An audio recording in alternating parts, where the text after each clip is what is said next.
Hello everyone, আসসালামু আলাইকুম। কি অবস্থা সবার? তোমরা যারা ফেসবুক আর ওয়েব অ্যাপ থেকে কানেক্ট হইছো, ভাইয়াকে একটু বলো যে ভাইয়ার অডিও আর ভিডিও ক্লিয়ার কিনা।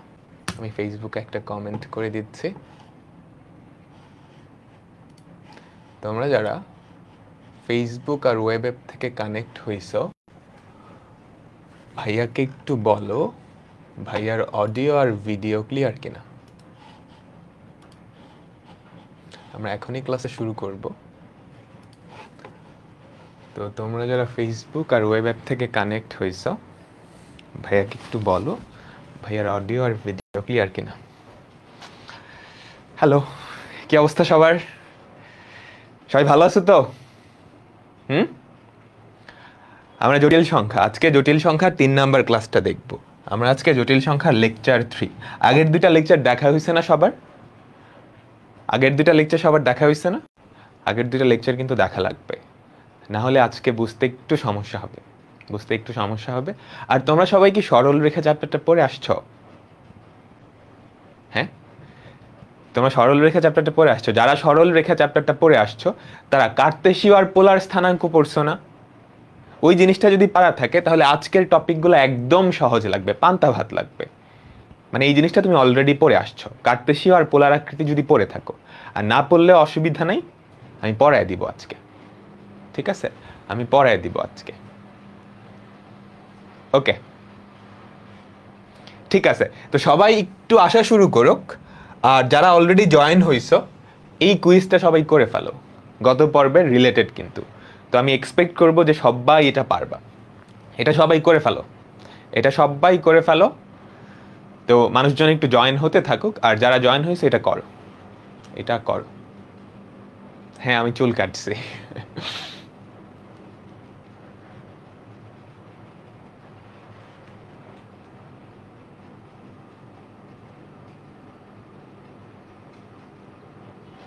এটা করো সবাই, না পারলে কিন্তু মাইট দিব ধরে। গত ক্লাসের শেষে আমরা কিন্তু এরকম অঙ্ক করছিলাম, তাই না? তাই তো, এগুলো অ্যাডমিশন কিংবা একাডেমিক দুই জায়গায় কিন্তু অনেক বেশি আসে। দেখো, এটা করার জন্য তুমি অনেকভাবে করতে পারো, বাট সবচেয়ে সহজ হয়ে হচ্ছে তুমি যদি এই জিনিসটা মনে রাখো। আমি তোমাদের মনে রাখতে বলছিলাম আই ইনভার্স, এটার ভ্যালু হচ্ছে নেগেটিভ আই। এটা যদি তুমি মনে রাখো তাহলে এই অঙ্ক একদম পান্তা ভাত হয়ে যায়। তো আই ইনভার্স, দেখো এখানে অনেক জায়গায় আই ইনভার্স আছে। আই ইনভার্সের জায়গায় কি নেগেটিভ আই বসাবা না? তো উপরে কি নেগেটিভ আই, তাই না? মাইনাস আই, আর নিচে কি দেখো তো, এই যে এখানে 2i ইনভার্স আছে, তাই না? তো আই ইনভার্সের জায়গায় যদি মাইনাস আই বসাও তাহলে কি মাইনাস 2i প্লাস আই হয়ে যায়, তাই তো? তো দেখো তো কি পড়ে থাকে, আমাদের উপরে হচ্ছে মাইনাস 2i আর নিচে হচ্ছে মাইনাস আই। তো মাইনাস মাইনাস কাটা গিয়ে কি পড়ে থাকবে? 2 পড়ে থাকবে। আমাদের অ্যান্সার হচ্ছে ডি। অনেকেই সি লিখছিলা, কেন সি লিখছো? হ্যাঁ, গত ক্লাসে পড়াই নাই। এগুলো কিন্তু ভুল করা যাবে না।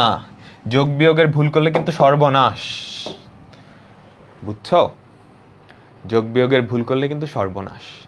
ঠিক আছে, এখন আমরা আজকের টপিকটা শুরু করতেছি। খুবই ইম্পর্টেন্ট টপিক, মডুলাস ও আর্গুমেন্ট। 3টা স্টার্ট দাও।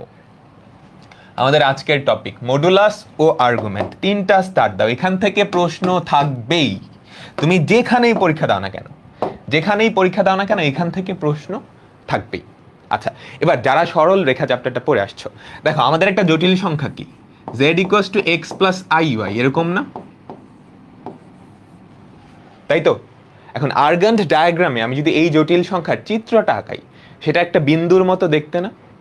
আমি যদি আর্গান ডায়াগ্রামে এই জটিল সংখ্যাটা আঁকাই, সেটা দেখতে কিন্তু একটা বিন্দুর মতো, যার বিন্দুটার স্থানাঙ্ক কত, x, y না? বলো তো। তুমি যদি কার্তেশীয় স্থানাঙ্ক বা আর্গান ডায়াগ্রাম চিন্তা করো, দুইটা একই রকম চিন্তা করো, তাহলে এই যে জটিল সংখ্যা, সেটা স্থাপন করলে এই বিন্দুটা পাওয়া যাবে না? এই বিন্দুটা কি? কার্তেশীয় স্থানাঙ্ক, তাই না? এখন এই কার্তেশীয় স্থানাঙ্কটাকে তুমি যদি পোলার স্থানাঙ্কে কনভার্ট করো, তাহলে দুইটা জিনিস পাবা না? বলো, আর থিটা না? বুঝছো? তুমি সরল রেখা চ্যাপ্টার থেকে একটু মনে করে দেখো, এটা তো কার্তেশীয় স্থানাঙ্ক, এটাকে যদি পোলার আকৃতিতে নিয়ে যাও, দুইটা জিনিস পাবা, আর থিটা। এই যে আর, এটাকেই বলা হয় মডুলাস, এই জটিল সংখ্যাটার মডুলাস। আর এই যে থিটা, এটাকেই বলা হয় এই জটিল সংখ্যাটার আর্গুমেন্ট। যারা জটিল সংখ্যা পড়ছো না, যারা সরল রেখা চ্যাপ্টারটা পড়ছো তাদের এতটুকু বোঝার কথা, না বুঝলে অসুবিধা নেই, আমি এখন নতুন করে আবার বুঝাবো। কাহিনী বুঝছো? এইটা আমাদের কার্তেশীয় স্থানাঙ্ক, তাই না? কার্তেশীয় স্থানাঙ্কে কি এক্স কমা ওয়াই থাকে, এটাকে তুমি যদি পোলারে নিয়ে যাও আর আর থিটা থাকবে না? এই আরটাকেই বলা হয় এই যে জটিল সংখ্যা এক্স প্লাস আই ওয়াই তার মডুলাস, আর থিটা হচ্ছে আর্গুমেন্ট। এটা ছিল আমাদের কার্তেশীয় আকৃতি, এটা ছিল কি আমাদের পোলার আকৃতি। আচ্ছা, যারা জটিল সংখ্যা পড়ো নাই অসুবিধা নেই, সরল রেখা যারা পড়ো নাই অসুবিধা নেই, আমি এখন ব্যাপারটা বুঝাবো।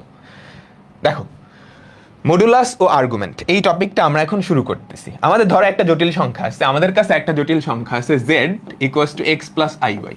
এটাই তো আমাদের জটিল সংখ্যার সাধারণ আকৃতি ছিল, তাই না? যেখানে এক্স আর ওয়াই হচ্ছে বাস্তব সংখ্যা, এক্স আর ওয়াই এর ভ্যালু যে কোনো বাস্তব সংখ্যা হতে পারে। এখন আর্গান্ট ডায়াগ্রামে আমি যদি এই জটিল সংখ্যাকে আঁকাই, আমি যদি আর্গান্ট ডায়াগ্রামে এই জটিল সংখ্যাটা আঁকানোর চেষ্টা করি, এটা হচ্ছে আমাদের কাল্পনিক অক্ষ বা ইমাজিনারি অ্যাক্সিস, আর এটা হচ্ছে আমাদের বাস্তব অক্ষ বা রিয়েল অ্যাক্সিস। আমি আর্গান্ট ডায়াগ্রামে এই জটিল সংখ্যাটা আঁকানোর চেষ্টা করলাম। এটা হচ্ছে আমাদের, তোমরা এক্স অক্ষ চিন্তা করতে পারো বা বাস্তব অক্ষ, এটা হচ্ছে আমাদের বাস্তব অক্ষ বা রিয়েল অ্যাক্সিস, বাস্তব অক্ষ বা রিয়েল অ্যাক্সিস। আর এটা হচ্ছে আমাদের ইমাজিনারি অ্যাক্সিস, ইমাজিনারি অ্যাক্সিস বা কাল্পনিক অক্ষ। আমি ইংলিশে লিখতেছি, তোমরা চাইলে বাংলায় লিখে নিতে পারো। ইমাজিনারি অ্যাক্সিস, ইমাজিনারি অ্যাক্সিস বা কাল্পনিক অক্ষ, বাংলায় হচ্ছে কাল্পনিক অক্ষ। ঠিক আছে, এটাই তো আমাদের আর্গান্ট ডায়াগ্রাম। এখন আর্গান্ট ডায়াগ্রামে তুমি যদি এই জটিল সংখ্যাটা স্থাপন করো তাহলে কি হবে?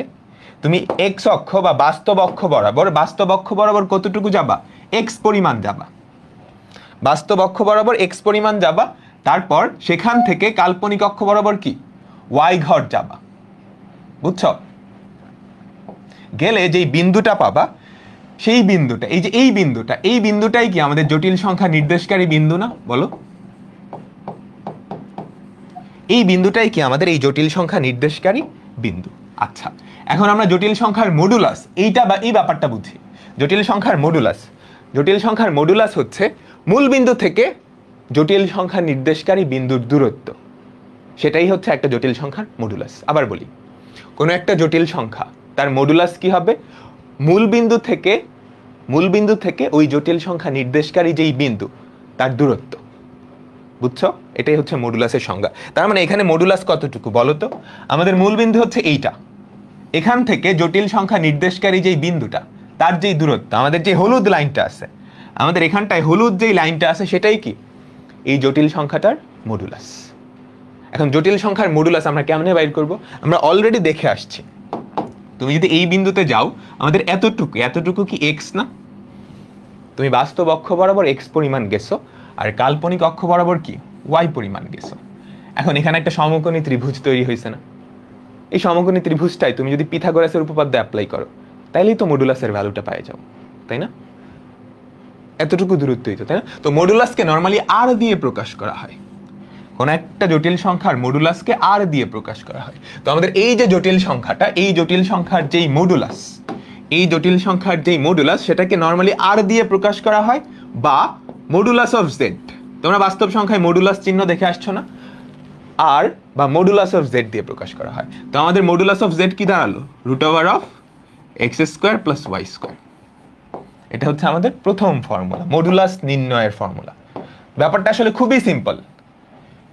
তুমি কি করবা? Just root over of x square plus y square. ঠিক আছে? হ্যাঁ, ঠিক আছে, ঠিক আছে, তোমরা সবাই পারতেছো, অলরেডি পড়ে আসছে সরল রেখা চ্যাপ্টারে, তাই না? আচ্ছা, এখন আমি যদি একটা এক্সাম্পল দিই, ধরো আমাদের একটা জটিল সংখ্যা হচ্ছে 3 + 4i, 3 + 4i, তাহলে এটার মডুলাস কি হবে? এই জটিল সংখ্যাটার মডুলাস সেটা কি হবে? রুট ওভার অফ 3² + 4², তাই না? তুমি যেটা করবা, রুট ওভার অফ বাস্তব অংশ তার বর্গ প্লাস কাল্পনিক অংশ তার বর্গ, তো কত আসতেছে? 5 আসতেছে। তো মডুলাস বের করাটা আসলে খুবই সহজ। এন্ড আমাদের জটিল সংখ্যাটা যেখানেই থাকুক না কেন, জটিল সংখ্যা কি এখানে থাকতে পারে, এখানে থাকতে পারে, যে কোনো চতুর্ভাগে থাকতে পারে, তাই না? ফর্মুলা একটাই, root over of x² + y², root over of বাস্তব অংশের বর্গ প্লাস কাল্পনিক অংশের বর্গ। ঠিক আছে? ঠিক আছে, ঠিক আছে, ওকে। এখন আমরা দেখবো হচ্ছে আর্গুমেন্ট ব্যাপারটা কি। এখানে একটু ঝামেলা আছে। এখন আমরা দেখব একটা জিনিস তো বুঝতে পারতেছো, আমাদের যেই সরল রেখা কার্তেশীয় স্থানাঙ্ক আর পোলার স্থানাঙ্কের যেই আর জটিল সংখ্যার যে মডুলাস, ওই দুটো কিন্তু একই জিনিস। ঠিক আছে, আচ্ছা এখন আমরা যেটা দেখবো সেটা হচ্ছে আর্গুমেন্ট ব্যাপারটা কি। সবার লেখা হয়েছে? সবাই একটু লিখে ফেলো ব্যাপারটা। একজন লিখছো √(x² + √(y²), এটা না, √ পুরাটার উপরে রুট x² + y²। বুঝছো? আচ্ছা ঠিক আছে, আমরা এখন আর্গুমেন্ট ব্যাপারটা দেখব। আর্গুমেন্ট হচ্ছে একটা কোণ। আমরা মডুলাসটা অলরেডি দেখে ফেলছি, এখন আমরা দেখব হচ্ছে আর্গুমেন্ট ব্যাপারটা কি। আর্গুমেন্ট হচ্ছে একটা কোণ। আমাদের জটিল সংখ্যা নির্দেশকারী যেই রেখাংশটা, তুমি মূল বিন্দু আর ওই জটিল সংখ্যা নির্দেশকারী যেই বিন্দু, ওই দুটা কানেক্ট করলে একটা রেখাংশ পাবা না? তাই তো? এই রেখাংশটা ধনাত্মক বাস্তব অক্ষের সাথে যেই কোণ তৈরি করে, আমাদের এটা কি বাস্তব অক্ষ না? এটা কিন্তু আমাদের রিয়েল অ্যাক্সিসের ধনাত্মক দিকটা হচ্ছে এইদিকে, ঋণাত্মক দিক হচ্ছে এইদিকে। তো আমাদের জটিল সংখ্যা নির্দেশকারী যে রেখাংশ, সেটা এক্স অক্ষের ধনাত্মক দিকের সাথে যেই কোণটা তৈরি করে, সেটাকেই বলা হয় এই জটিল সংখ্যাটার আর্গুমেন্ট। আবার বলি, আমাদের জটিল সংখ্যা নির্দেশকারী বিন্দু আর মূল বিন্দু তুমি কানেক্ট করলে একটা রেখাংশ পাবা না? এই রেখাংশটা, বুঝছো? কিংবা জটিল সংখ্যা নির্দেশকারী ভেক্টরও বলতে পারো, সেটা আমাদের ধনাত্মক বাস্তব অক্ষ। এটা হচ্ছে বাস্তব অক্ষ, ধনাত্মক বাস্তব অক্ষের সাথে যেই কোণ তৈরি করে, সেটাকেই বলা হয় এই জটিল সংখ্যাটার আর্গুমেন্ট। তাহলে এই জটিল সংখ্যাটার আর্গুমেন্ট কোনটা? এই কোণ।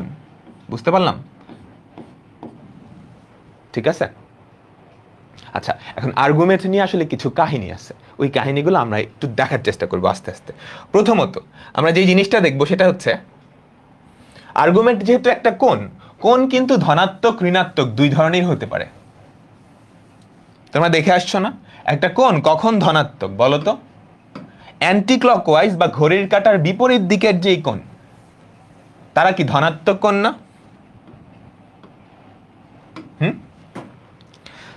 একটা কোণ, এই কোণটা চিন্তা করো, এই কোণটা, এটা হচ্ছে আমাদের ধনাত্মক বাস্তব অক্ষ। এই কোণটা তাহলে অ্যান্টি ক্লকওয়াইজ কোণ হয়েছে না, ঘড়ির কাঁটার বিপরীত দিকে। তো এই কোণটা কি ধনাত্মক, ঘড়ির কাঁটার বিপরীত দিকের কোণটা হয় ধনাত্মক। তো এই কোণটাকে ধরো আমরা দিলাম π/3 রেডিয়ান বা 60 ডিগ্রি। এখন ঘড়ির কাঁটার দিকের যেই কোণ, আমি যদি আরেকটা কোণ দিই, ধরো এই দিকটায়, এই কোণ আর এই কোণ সমান, বাট এটা ক্লকওয়াইজ হয়ে গেছে না। খেয়াল করো, ঘড়ির কাঁটার দিকে, তোমরা ত্রিকোণমিতি চ্যাপ্টারে পড়ে আসছো, ঘড়ির কাঁটার দিকে। তো ঘড়ির কাঁটার দিকের যেই কোণগুলা, সেগুলো আমাদের ঋণাত্মক কোণ হয়। ঠিক আছে, অ্যান্টি ক্লকওয়াইজ কোণগুলা পজিটিভ হয়, আর ক্লকওয়াইজ বা ঘড়ির কাঁটার দিকের কোণগুলা নেগেটিভ। এটা হচ্ছে আমাদের প্রথম কনসেপ্ট। আচ্ছা, এর পরবর্তী যেই কনসেপ্টটা আসবে সেটা হচ্ছে আর্গুমেন্ট নিয়ে একটা কাহিনী আছে। একটু খেয়াল করো, আমি এটা মুছে দিচ্ছি, এটাও মুছে দিচ্ছি। এখন চিন্তা করো, আমাদের একটা জটিল সংখ্যা এখানে আছে। এটা ধরো আমাদের একটা জটিল সংখ্যা z = x + iy। এখন আমাদের আর্গুমেন্টের সংজ্ঞাটা কি ছিল বলো তো? এই জটিল সংখ্যাটা ধনাত্মক বাস্তব অক্ষের সাথে যেই কোণ তৈরি করবে, সেটাই কি আর্গুমেন্ট না? আচ্ছা, তো এখন আমি এখান থেকে বুঝতেছি আমাদের এই জটিল সংখ্যাটা ধনাত্মক বাস্তব অক্ষের সাথে π/3 কোণ তৈরি করছে, দেখেই কিন্তু বোঝা যাচ্ছে। তার মানে এই জটিল সংখ্যাটার আর্গুমেন্ট আমরা কি বলতে পারি? এই জটিল সংখ্যাটার আর্গুমেন্ট বা থিটা, আর্গুমেন্টকে থিটা দিয়ে প্রকাশ করা হয়। এই জটিল সংখ্যাটার আর্গুমেন্ট বা থিটা, সেটা হচ্ছে π/3 বলতে তো পারি, কারণ এটা এক্স অক্ষের ধনাত্মক দিকের সাথে π/3 কোণ তৈরি করছে। আচ্ছা, এবার আবার চিন্তা করো তো, আমাদের এই জটিল সংখ্যাটাই এক্স অক্ষের ধনাত্মক দিকের সাথে এই যে বড় কোণটা, এটাও কিন্তু সে তৈরি করতেছে, তাই না? আমাদের এই যে জটিল সংখ্যাটা, সে এক্স অক্ষের ধনাত্মক দিক, সেটার সাথে এই যে বড় ক্লকওয়াইজ কোণটা, আমি সাদা যেই কোণটা দেখাইছি, সেটাও কিন্তু সে তৈরি করতেছে। তো এই কোণটার ভ্যালু কত বলো তো? এটা হচ্ছে π/3, পুরাটা হচ্ছে 2π, পুরোটা হচ্ছে 2 পাই। 2 পাই থেকে তুমি যদি π/3 বাদ দাও, তাই না, 2 পাই থেকে তুমি যদি π/3 বাদ দাও, সেটা হয় হচ্ছে 5π/3। কাহিনী বুঝলাম? এই যে এই কোণটা, সাদা কোণটা, সেটা কি? আচ্ছা আমি ডিগ্রিতে বলি, তাইলে তোমাদের সুবিধা হবে। আমি তোমাদের ডিগ্রিতে বলি, ধরো এই কোণটা হচ্ছে 60 ডিগ্রি, বুঝতে সুবিধা হবে আর কি। তো এই জটিল সংখ্যাটার একটা আর্গুমেন্ট আমি কি বলতে পারি? 60 ডিগ্রি। তো এটার আর্গুমেন্ট 60 ডিগ্রি ধরলাম। আচ্ছা, আবার এই জটিল সংখ্যাটাই আমাদের ধনাত্মক বাস্তব অক্ষের সাথে এই বড় কোণটা তৈরি করে না? খেয়াল করে, এটা ক্লকওয়াইজ কোণ, কিন্তু 300 ডিগ্রি, তাই না? তো এটা নেগেটিভ 300 ডিগ্রি হবে না বলো তো? যেহেতু ক্লকওয়াইজ, ঘড়ির কাঁটার দিকে, আর মান হচ্ছে 300, তার মানে কি? -300। তো এই জটিল সংখ্যাটাই ধনাত্মক বাস্তব অক্ষের সাথে -300 ডিগ্রি কোণ তৈরি করছে। তো এটার আর্গুমেন্ট কি -300 ডিগ্রি হতে পারে না? 100 বার হতে পারে। তো এটার আর্গুমেন্ট -300 ডিগ্রি, এটাও ঠিক আছে। এই জটিল সংখ্যাটা, এই যে এই জটিল সংখ্যাটা, এটার একটা আর্গুমেন্ট আমরা কি দেখলাম? 60 ডিগ্রি, আরেকটা কি দেখলাম? -300 ডিগ্রি। এখন তুমি চিন্তা করো তো, আমি যদি এই 60-এর সাথে আরো 360 ডিগ্রি যোগ করি, এই 60-এর সাথে আরো 360 ডিগ্রি যোগ করি, খেয়াল করো, এই যে এখান থেকে শুরু হয়েছে, এখান থেকে শুরু হয়েছে, পুরাটা ঘুরে আসছো 360 আবার 60, তাহলে তুমি আবার ঠিক এই পজিশনটায় চলে আসবা না? লাল কোণটা খেয়াল করো, আমরা ধনাত্মক বাস্তব অক্ষ থেকে শুরু করলাম, ধনাত্মক বাস্তব অক্ষ থেকে শুরু করলাম, অ্যান্টি ক্লকওয়াইজ ঘুরতেছি ঘুরতেছি ঘুরতেছি ঘুরতেছি ঘুরতেছি ঘুরতেছি 360 ডিগ্রি ঘুরলাম, আরো 60 ডিগ্রি আসলাম, তাহলেও কিন্তু তুমি আবার এই পজিশনটাই আসতেছো, তাই না? এই অবস্থানেই আসতেছো। তার মানে আমরা বলতে পারি না আমাদের এই যে জটিল সংখ্যাটা, সেটা ধনাত্মক বাস্তব অক্ষের সাথে 360 + 60 ডিগ্রি মানে 420 ডিগ্রি কোণ তৈরি করে, বলতেই তো পারি, তাই না? তুমি এখান থেকে 420 ডিগ্রি ঘুরে আসো, এইখানে আসবা, তার মানে এটার আর্গুমেন্ট কত? 420 ডিগ্রি। এটাও আমরা লিখতে পারি, লিখতেই তো পারি। এতটুকু বুঝলাম। এটার সাথে যদি আরো 360 ডিগ্রি যোগ করো, আবার তুমি এখানে আসবে, যে 400-এর সাথে 420-এর সাথে আরো 360 ডিগ্রি যোগ করো, আরো করতে থাকো। তার মানে এই জটিল সংখ্যাটার আর্গুমেন্ট আসলে একটা না, অনেকগুলো হয়ে যাচ্ছে না? অসীম সংখ্যক আর্গুমেন্ট হয়ে যাচ্ছে। কাহিনী বুঝলাম? আমাদের আর্গুমেন্ট আসলে কি? অসীম সংখ্যক হয়ে যাচ্ছে। ব্যাপারটা কমপ্লেক্স হয়ে গেল না? আমরা চাচ্ছি একটা জটিল সংখ্যার আর্গুমেন্ট একটাই হোক, আমরা চাচ্ছি একটা জটিল সংখ্যার আর্গুমেন্ট একটাই হোক, কিন্তু এখানে তো অসীম সংখ্যক আর্গুমেন্ট আসতেছে। তো একটা জটিল সংখ্যার একটা মাত্র আর্গুমেন্ট পাওয়ার জন্য আমরা যেটা করি, আমরা একটা নির্দিষ্ট সীমার মধ্যে যে আর্গুমেন্টটা থাকবে সেটা নিব। আমি একটু সুন্দর করে লিখে বুঝাচ্ছি ব্যাপারটা। তো একটা জটিল সংখ্যার তো অনেকগুলো আর্গুমেন্ট, আমরা মাত্রই দেখলাম একটা জটিল সংখ্যার আর্গুমেন্ট তো অনেকগুলা। এর মধ্যে যেই আর্গুমেন্টটার ভ্যালু, যে আর্গুমেন্টটার পরম মান সবচাইতে ছোট, আমরা সেটাকে বলি মুখ্য আর্গুমেন্ট বা প্রিন্সিপাল আর্গুমেন্ট। এবং আর্গুমেন্ট বলতে আমরা সেটাকেই বুঝাই। দেখো, আমরা যেটা করব, -π থেকে বড়, পায়ের সমান বা ছোট, রেডিয়ানে বলতেছি, এই সীমার মধ্যে যেই আর্গুমেন্টটা থাকবে সেটাকে আমরা ধরে নিব, সেটাকে আমরা বলবো হচ্ছে মুখ্য আর্গুমেন্ট।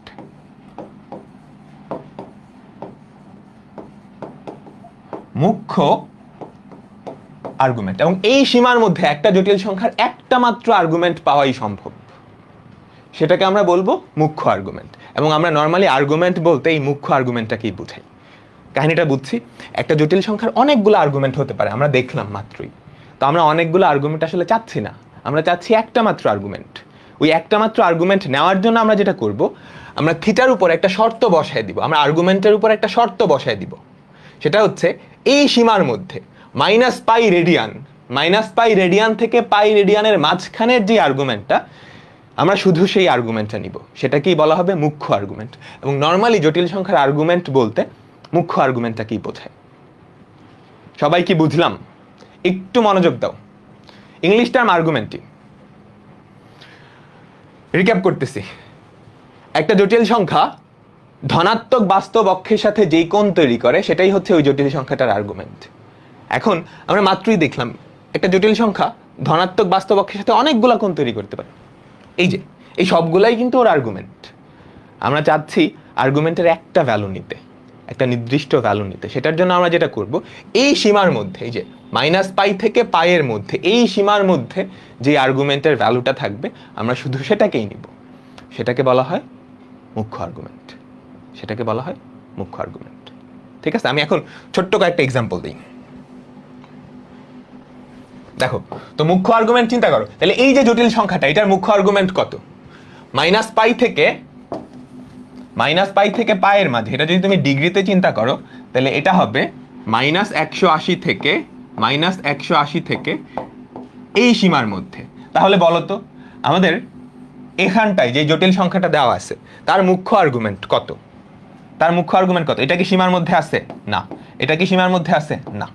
তুমি সবচাইতে ছোট যেটা, যার পরম মান সবচাইতে ছোট, সেটা নিবা। তো এই জটিল সংখ্যাটার আর্গুমেন্ট কত হবে? আর্গুমেন্ট বা মুখ্য আর্গুমেন্ট হবে 60 ডিগ্রি। বুঝাতে পারলাম? হ্যাঁ, 60। যারা বুঝছো তাদের পুরো কনসেপ্টটা ঠিক আছে। আচ্ছা, এখন ধরো আরেকটা জটিল সংখ্যা আমি দিলাম এইখানে। আমি তোমাকে বলে দিলাম এই কোণটা হচ্ছে 210 ডিগ্রি।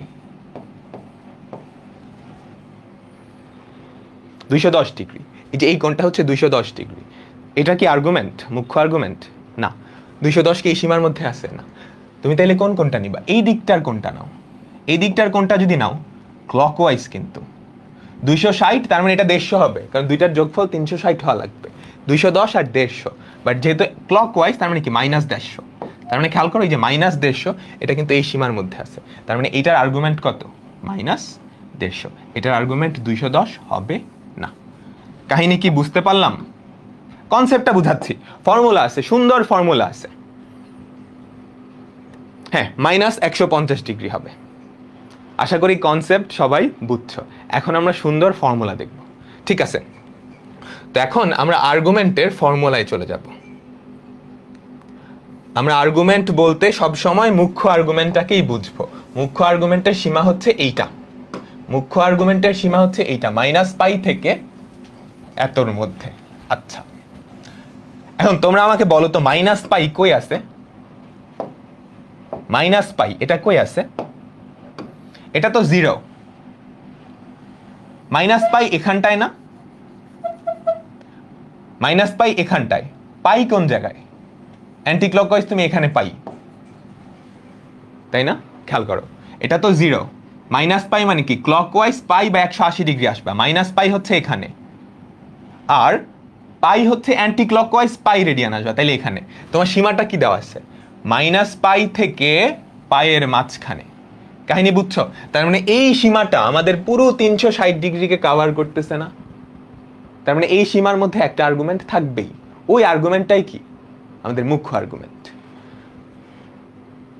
ওই আর্গুমেন্টটাই কি আমাদের মুখ্য আর্গুমেন্ট। আমি একটু বেশি কনসেপ্টের দিকে চলে যাচ্ছি, এগুলো গুরুত্বপূর্ণ। স্পেশালি তুমি যখন একাডেমিকে থাকবা এই কনসেপ্টগুলো খুবই গুরুত্বপূর্ণ। আচ্ছা, এখন আমাদের যে আর্গুমেন্টের ফর্মুলা এক এক চতুর্ভাগে এক এক রকম। আমাদের প্রথম চতুর্ভাগে খেয়াল করো, প্রথম চতুর্ভাগে আমাদের জটিল সংখ্যাটা ধরো x + iy। আমাদের জটিল সংখ্যাটা হচ্ছে x + iy। তো জটিল সংখ্যাটা যদি x + iy হয়, তাহলে এটা প্রথম চতুর্ভাগে থাকবে কখন? যখন x আর y দুইটাই পজিটিভ, তাই না? আমাদের জটিল সংখ্যাটা প্রথম চতুর্ভাগে থাকবে যখন x আর y দুইটাই কি? পজিটিভ। সেই ক্ষেত্রে আমাদের আর্গুমেন্টের ভ্যালু কি হবে? এই কোণটাই। বুঝছো? এই যে এই কোণটাই কি আর্গুমেন্ট না? তাই না? কারণ এটা একটা সূক্ষ্ম কোণ। এই সূক্ষ্ম কোণ অবশ্যই এই সীমার মধ্যে থাকবে। সূক্ষ্মকোণ অবশ্যই এই সীমার মধ্যে থাকবে। তো আমরা এখন এই কোণটা বের করার চেষ্টা করব।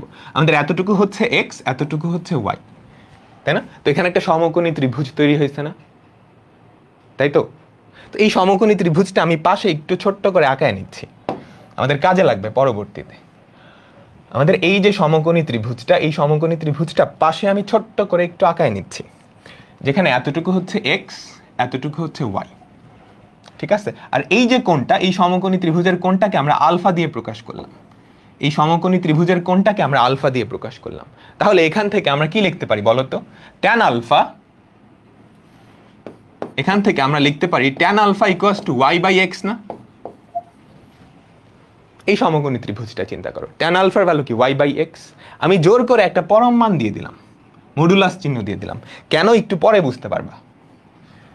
প্রথম চতুর্ভাগে তো দুইটাই পজিটিভ, ওয়াই এক্স দুইটাই পজিটিভ, তো মডুলাস নিলেও যেই কথা, না নিলেও একই কথা। বাট ফর্মুলার সুবিধার্থে আমি জোর করে এখানে একটা মডুলাস চিহ্ন নিয়ে নিছি। তো এখান থেকে আমাদের আলফার ভ্যালুটা কত আসে বলো তো? Alpha equals to tan inverse modulus of y by x. এই জিনিসটা মাথায় রাখো, এটা আমাদের সামনে কাজে লাগবে। আমাদের যে আলফার ভ্যালুটা সেটা হচ্ছে tan inverse modulus of y by x. এটা আমাদের সামনে কাজে লাগবে, বুঝছো? আলফার ভ্যালুটা সামনে কাজে লাগবে। আচ্ছা, এখন আমাদের প্রথম চতুর্ভাগে আর্গুমেন্টের ভ্যালু কি? আলফার সমান না? তুমি জাস্ট কম্পেয়ার করো, আলফার সমান কিন্তু। তো আমরা কি লিখতে পারি? আমাদের থিটা ইকুয়ালস টু আলফা। আমাদের প্রথম চতুর্ভাগে থিটা ইকুয়ালস টু আলফা, যেখানে আলফার পরিচয়টা নিচে লেখা আছে, বুঝছো? আমাদের প্রথম চতুর্ভাগে থিটার ভ্যালু কার সমান? আলফার সমান। সবাই বুঝলাম? ঠিক আছে, আমি পরে আবার রিক্যাপ করে দিব। ফর্মুলা সবগুলা বোঝানো হয়ে গেলে তারপর মাথায় নেওয়া একদমই সহজ। আপাতত জাস্ট বুঝতে থাকো। পরম মান মানে হচ্ছে মডুলাস নেওয়া। পরম মান মানে তুমি সবসময় ধনাত্মক মানটা নিবা, বুঝছো? বাস্তব সংখ্যা চ্যাপ্টারে পড়ে আসছো না? তো প্রথম চতুর্ভাগে মডুলাস নির্ণয়ের, আর্গুমেন্ট নির্ণয়ের ফর্মুলা কিন্তু আমরা দেখে ফেলছি। মডুলাস নির্ণয়ের ফর্মুলা সব সময় সেম। আমাদের একটা জটিল সংখ্যার মডুলাস নির্ণয়ের ফর্মুলা সব সময় সেম, জটিল সংখ্যাটা যেখানেই থাকুক না কেন। কিন্তু আর্গুমেন্ট নির্ণয়ের ফর্মুলা এক এক চতুর্ভাগে এক এক রকম। আমরা এখন সেটাই দেখতেছি। আমাদের প্রথম চতুর্ভাগে আর্গুমেন্ট নির্ণয়ের ফর্মুলা কি? Theta equals to alpha. থিটাটাই আর্গুমেন্টের পরিচয়, আলফাটা কি? যেটা, এটা মনে রাখতে হবে। প্রথম চতুর্ভাগ শেষ, এখন আমরা দ্বিতীয় চতুর্ভাগে যাব। প্রথম চতুর্ভাগ শেষ, এখন আমরা দেখব দ্বিতীয় চতুর্ভাগে আমাদের আর্গুমেন্ট কি হয়। ঠিক আছে, এখন আমরা দেখব হচ্ছে দ্বিতীয় চতুর্ভাগে আমাদের আর্গুমেন্ট কি হয়। তো দ্বিতীয় চতুর্ভাগে একটা জটিল সংখ্যা দ্বিতীয় চতুর্ভাগে যাওয়ার শর্ত কি? আমাদের এক্স এর ভ্যালু নেগেটিভ হওয়া লাগবে, ওয়াই এর ভ্যালু কি? পজিটিভ হওয়া লাগবে, তাই না? আমাদের দ্বিতীয় চতুর্ভাগে যাওয়ার শর্ত হচ্ছে আমাদের এক্স এর ভ্যালু কি? নেগেটিভ হবে। এক্স এর ভ্যালু নেগেটিভ হবে, ওয়াই এর ভ্যালু কি? পজিটিভ হবে। Negative positive. আচ্ছা, এখন দ্বিতীয় চতুর্ভাগে আমাদের এই যে জটিল সংখ্যা তার আর্গুমেন্ট কত সেটা আমরা একটু বের করার চেষ্টা করব। খেয়াল করো তো, এই যে এই রেখাটা ধনাত্মক বাস্তব অক্ষের সাথে যে কোণ তৈরি করে সেটাই তো আর্গুমেন্ট। এই রেখাটা ধনাত্মক বাস্তব অক্ষের সাথে এই কোণটা তৈরি করতেছে না, তাই না? এটা কিন্তু এই রেঞ্জের মধ্যে পড়ে, কারণ এটা 180 থেকে ছোট কোণ হবে। দেখো 180 থেকে ছোট, এটা কিন্তু এই রেঞ্জের মধ্যে পড়ে। আবার এই সরল রেখাটা আমাদের ধনাত্মক বাস্তব অক্ষের সাথে কিন্তু এই কোণটাও তৈরি করে, এই যে এটা। বাট এটা এই সীমার মধ্যে পড়বে না, কারণ দেখো এটা তো ক্লকওয়াইজ আসতেছো, -180 থেকে ছোট হয়ে যাচ্ছে, তো এই সীমার বাইরে এই দিকটায় পড়ে যাবে, তাই না? তার মানে আমরা এই কোণটা আসলে আর্গুমেন্ট হিসেবে নিব না। আমাদের এই যে জটিল সংখ্যা তার আর্গুমেন্ট কোনটা? এইটা। বুঝতে পারলাম? আমাদের জটিল সংখ্যাটা যদি দ্বিতীয় চতুর্ভাগে হয় তার আর্গুমেন্ট হচ্ছে এই যে এই কোণটা, এই যে সাদা কোণটা, এটা আমরা ধরে নিলাম থিটা।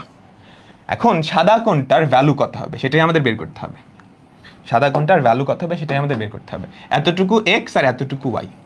খেয়াল করো তো, এই যে ত্রিভুজ ওটাই কিন্তু এখানে আছে, তাই না? এই যে ত্রিভুজ ওটাই কিন্তু এখানে আছে, এবং আলফাটা আসলে কোনটা? এই কোণ না? আমাদের আলফা কিন্তু এই কোণটা। তাহলে বলো তো থিটার ভ্যালু কি হবে? দেখে কিন্তু বোঝা যাচ্ছে বড় কোণটা কত, পাই। সেখান থেকে আলফা বাদ দিলেই হয় না? আলফার ভ্যালু সবসময় পজিটিভ, কারণ আমরা কি ওয়াই আর এক্স এর ভ্যালু যাই হোক, পজিটিভ নেগেটিভ যাই হোক, আমি কি পরম মানটা নিচ্ছি। কেন পরম মানটা নিচ্ছি বোঝা গেছে? যাতে আলফার ভ্যালুটা সবসময় সূক্ষ্মকোণ হয়, সূক্ষ্মকোণী ত্রিভুজটাই। ঠিক আছে, তো এখান থেকে থিটার ভ্যালু কত বলো তো? সবাই একটু খেয়াল করো, আমাদের এই বড় কোণটা, লাল যেই কোণটা দেখাইছি সেটা কত? পাই। পাই না? এক সরল কোণ। সেখান থেকে তুমি আলফাটা বাদ দিলেই হয়, তাইলেই কি থিটাটা পাও না বলো? তো আমাদের থিটার ভ্যালু কত? থিটা হচ্ছে পাই মাইনাস আলফা। আমাদের থিটার ভ্যালু হচ্ছে, এখানটায় লিখি, কোথায় লিখবো? এখানটায় লিখি, থিটার ভ্যালু হচ্ছে পাই মাইনাস আলফা। দ্বিতীয় চতুর্ভাগে আমাদের যে আর্গুমেন্ট তার ফর্মুলা দাঁড়াচ্ছে পাই মাইনাস আলফা। আলফার পরিচয় কি? ওই জিনিসটা। হ্যাঁ, অনেকেই পারতেছো, সবাই কি বুঝলাম? পাই মাইনাস আলফা। তুমি এভাবেও চিন্তা করতে পারো, সবাই একটু মনোযোগ দাও। এখানে ছিল না, তুমি অ্যান্টি ক্লকওয়াইজ পাই আসছো। অ্যান্টি ক্লকওয়াইজ কি? ধনাত্মক কোণ। তারপর সেখান থেকে ক্লকওয়াইজ আলফা পরিমাণ গেছো, তাইলেই তো এই অবস্থানটাই আসে, তাই না? বুঝছো আমার কথা? ওখান থেকে অ্যান্টি ক্লকওয়াইজ পাই আসছো, এই জন্য পাই। অ্যান্টি ক্লকওয়াইজ কোণ ধনাত্মক, সেখান থেকে এখানে আসার পর তুমি ক্লকওয়াইজ আলফা পরিমাণ গেছো না, এই জন্য কি মাইনাস আলফা। তাইলেই তো এই পজিশনটায় আসো। একটু অন্যভাবে চিন্তা করে দেখাইলাম। দ্বিতীয় চতুর্ভাগে আর্গুমেন্টের ফর্মুলা বোঝা গেছে। ওকে, হ্যাঁ, এগুলো স্ট্রেট লাইনে অভিধা করাইছে। আমি তোমাকে বলছিলাম না, তুমি যদি স্ট্রেট লাইন পড়ে থাকো তাহলে এগুলো আসলে একদমই সহজ। তো দ্বিতীয় চতুর্ভাগ শেষ। এখন আমরা দেখব হচ্ছে তৃতীয় চতুর্ভাগে আমাদের যে আর্গুমেন্টের ফর্মুলা। খেয়াল করো, একটা জটিল সংখ্যা তৃতীয় চতুর্ভাগে কখন আসবে? যখন তার এক্স আর ওয়াই দুইটাই নেগেটিভ হয়, তাই না? একটা জটিল সংখ্যা তৃতীয় চতুর্ভাগে কখন আসবে? যখন তার এক্স আর ওয়াই দুইটাই নেগেটিভ হয়, তাই না?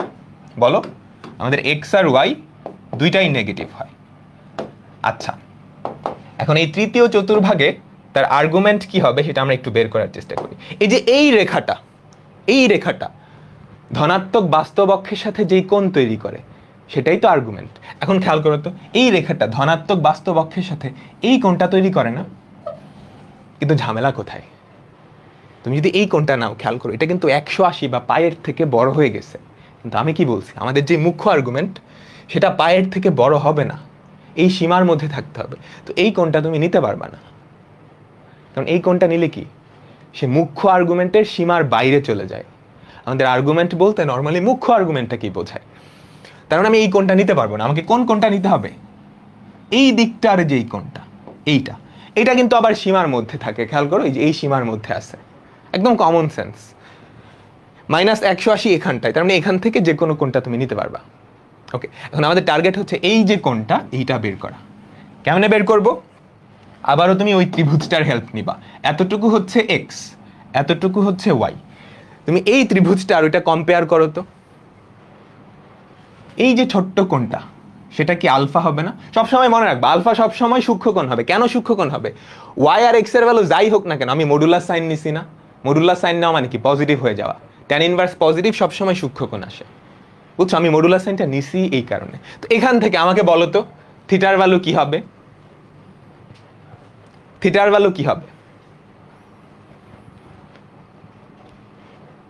-পাই প্লাস আলফা। আচ্ছা, খেয়াল করো, এইখানে আসার জন্য কাহিনীটা কি হয় একটু বুঝতে হবে। দেখো, তুমি ক্লকওয়াইজ পাই পরিমাণ আসছো না? ক্লকওয়াইজ পাই পরিমাণ আসা মানে কি? নেগেটিভ পাই না, কারণ ক্লকওয়াইজ কোণ তো নেগেটিভ। ক্লকওয়াইজ পাই পরিমাণ আসছো, সেখান থেকে অ্যান্টি ক্লকওয়াইজ আলফা পরিমাণ আসছো। অ্যান্টি ক্লকওয়াইজ পজিটিভ না, তার মানে এখানের সাথে কি করবা? Plus alpha. কাহিনী বুঝছো? আবার বলি, তুমি এই পজিশনটায়, এই অবস্থায় আসতে আসলে কি করছো? এটা হচ্ছে আমাদের ধনাত্মক বাস্তব অক্ষ। সেখান থেকে অ্যান্টি ক্লকওয়াইজ কি পাই পরিমাণ আসছো। খেয়াল করো, ক্লকওয়াইজ পাই পরিমাণ আসলেই যে এই অবস্থানটায় আসো, সেখান থেকে আলফা পরিমাণ অ্যান্টি ক্লকওয়াইজ গেছো। ক্লকওয়াইজ পাই, এই জন্য কি নেগেটিভ পাই। ক্লকওয়াইজ পাই, এই জন্য কি নেগেটিভ পাই। তারপর সেখান থেকে আলফা পরিমাণ অ্যান্টি ক্লকওয়াইজ প্লাস আলফা। এটা কি আমাদের যেই তৃতীয় চতুর্ভাগ, সেইখানে আর্গুমেন্টের ফর্মুলা। এই বুঝলাম? পাই প্লাস আলফা না, -পাই প্লাস আলফা। আর্গুমেন্ট পাই হতে পারবে, কিন্তু -পাই কখনো হতে পারবে না। খেয়াল করো, এই যে -পাই, এটা কি আর্গুমেন্টের সীমার মধ্যে আছে? -পাই থেকে বড়, এটা কিন্তু সীমার মধ্যে নাই। এখানে লেস দেন ইকুয়াল নাই, বুঝছো? লেস দেন ইকুয়াল আছে এইখানে, তার মানে আর্গুমেন্ট পাই হতে পারবে। কেন বলো তো? কারণ -পাই আর পাই ওই দুইজন কিন্তু একই রেখার উপরে, তাই না? এই যে এই লাইনটা, এটা কিন্তু একই সাথে পাইও প্রকাশ করে, -পাইও প্রকাশ করে। তো এখানকার কোনো জটিল সংখ্যা থাকলে তার আর্গুমেন্ট কি হবে? পাই হবে, মাইনাস পাই হবে না। দুইটা একসাথে হতে পারবে না, কারণ দুইটা একসাথে হলে তো আমাদের যে মুখ্য আর্গুমেন্টের শর্ত ছিল একটা জটিল সংখ্যার একটা মাত্র আর্গুমেন্ট, সেটাই ভঙ্গ হয়ে যাচ্ছে। এজন্যই কি মাইনাস পাই থেকে বড়, পাই থেকে ছোট বা সমান। বুঝছো? এখানে কিন্তু লেস দেন ইকুয়াল বা গ্রেটার দেন ইকুয়াল নাই, কারণ কি মাইনাস পাই আর পাই কিন্তু একই জায়গায়। কাহিনী বুঝছো? তো থার্ড কোয়াড্রেন্টে আর্গুমেন্ট আমরা দেখে ফেললাম। এবার ফোর্থ কোয়াড্রেন্ট এবং সবার লাস্টের ফর্মুলা, আমাদের ফোর্থ কোয়াড্রেন্টে আর্গুমেন্টের যে ফর্মুলাটা আমরা এখন সেটা দেখব। সবাই এতক্ষণে বুঝে গেছো তাই না? বলো তো, সবাই এতক্ষণে নিশ্চয়ই বুঝে যাওয়ার কথা যে আমাদের চতুর্থ চতুর্ভাগ বা ফোর্থ কোয়াড্রেন্টে আর্গুমেন্টের ভ্যালুটা কি হবে। তো একটা জটিল সংখ্যা যদি ফোর্থ কোয়াড্রেন্টে যায় তাহলে তার এক্স আর ওয়াই কেমন হবে? এক্স পজিটিভ হবে, ওয়াই নেগেটিভ হবে, তাই না? একটা জটিল সংখ্যা যদি ফোর্থ কোয়াড্রেন্টে যায় তাহলে তার এক্স হবে পজিটিভ, এক্স হবে পজিটিভ, ওয়াই হবে কি নেগেটিভ। এক্স পজিটিভ হবে, ওয়াই নেগেটিভ হবে। তো এই জটিল সংখ্যাটার আর্গুমেন্ট কত আমরা এখন সেটা বের করব। এই যে হলুদ রেখাটা, সে এক্স অক্ষের ধনাত্মক দিকের সাথে বা বাস্তব অক্ষের ধনাত্মক দিকের সাথে যেই কোণটা তৈরি করতেছে, এই যে এটা সাদা কালার দিয়ে দেখাই, এতক্ষণ যেহেতু সাদা কালার দিয়ে দেখাইছে, এটাই কি আমাদের আর্গুমেন্ট। বুঝছো? তুমি কিন্তু এইটা নিবা না, এটা নিলে কি অ্যান্টি ক্লকওয়াইজ কোণটা হয়, ধনাত্মক কোণ আসে, বাট সেটা এই সীমার বাইরে চলে যায়। তো আমি এই কোণটা নিব না, আমি কোনটা নিব? এটা নিব। তো এখন থিটার ভ্যালু কত? তুমি জাস্ট ওই ত্রিভুজটার হেল্প না, এতটুকু এক্স এতটুকু ওয়াই হলে এই থিটা অ্যাকচুয়ালি আলফার সমান না, বাট ক্লকওয়াইজ ঘড়ির কাঁটার দিকে। এই যে এখান থেকে ওখানে যাইতে হলে কি ঘড়ির কাঁটার দিকে যাইতে হয়, ঘড়ির কাঁটার দিকের কোণ কি নেগেটিভ। তো আমাদের যেই ফোর্থ কোয়াড্রেন্ট সেখানে থিটার ভ্যালু কত? মানটা আলফার সমান কিন্তু নেগেটিভ আলফা হবে। কেন? কারণ ক্লকওয়াইজ। যে চারটা চতুর্ভাগের ফর্মুলা আমরা দেখে ফেলছি, ছোট্ট করে একটা সামারি লিখে দিব, তাইলেই শেষ।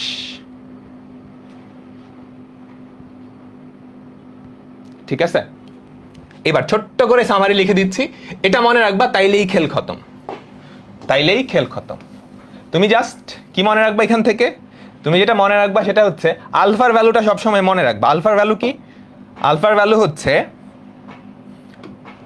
দাঁড়াও একটু দাঁড়াও, আমি একটু ইয়েগুলো আঁকায় নিচ্ছি। আলফার ভ্যালুটা সবসময় মনে রাখবা tan inverse modulus of y by x, tan inverse modulus of y by x. আচ্ছা, তো এটা হচ্ছে আমাদের প্রথম চতুর্ভাগ। প্রথম চতুর্ভাগে আমি জটিল সংখ্যাটা আঁকায় ফেলছি। এবার দ্বিতীয় চতুর্ভাগে যাব। দ্বিতীয় চতুর্ভাগে যাওয়ার জন্য এই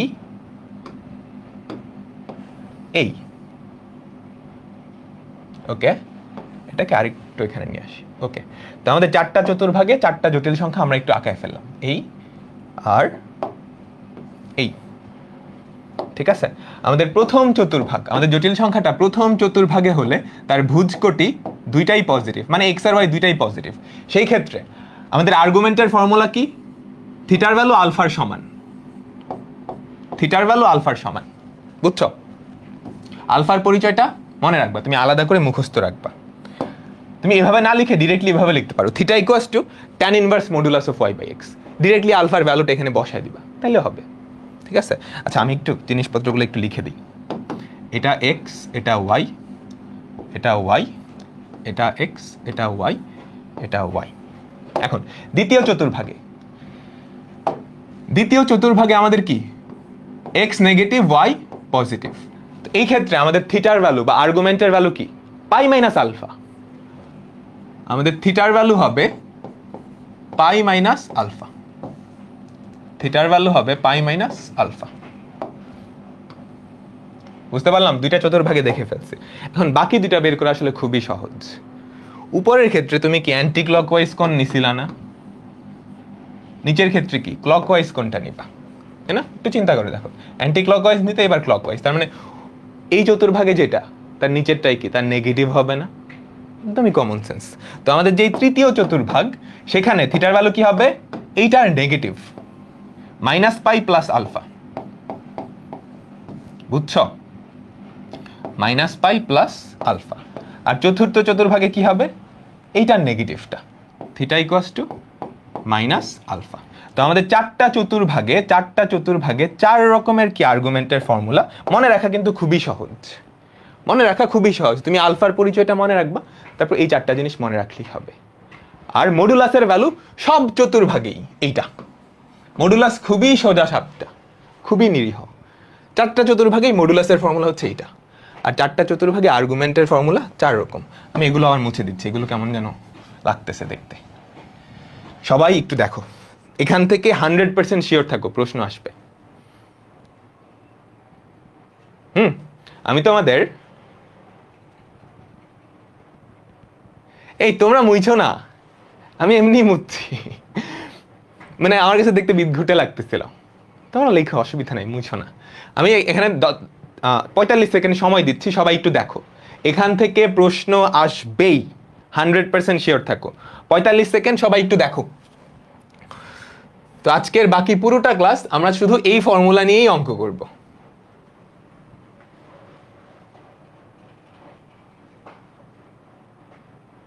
এখান থেকে কেমন কোয়েশ্চেন হয় আমরা দেখবো, এখনই দেখবো এখান থেকে কেমন কোয়েশ্চেন হয়, ঠিক আছে? সবাই একটু দেখো।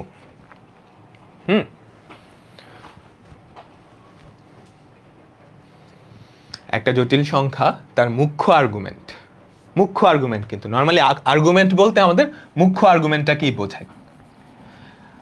আর সাধারণ আর্গুমেন্ট, আচ্ছা পরে আসতেছি, সবাই একটু দেখো এটা। কনসেপ্ট ক্লিয়ার হয়েছে সবাই, তাই না? কনসেপ্ট ক্লিয়ার হয়েছে, ওকে, ঠিক আছে। এখন এটা ছিল হচ্ছে মুখ্য আর্গুমেন্ট, এই ব্যাপারটা ছিল আমাদের মুখ্য আর্গুমেন্ট।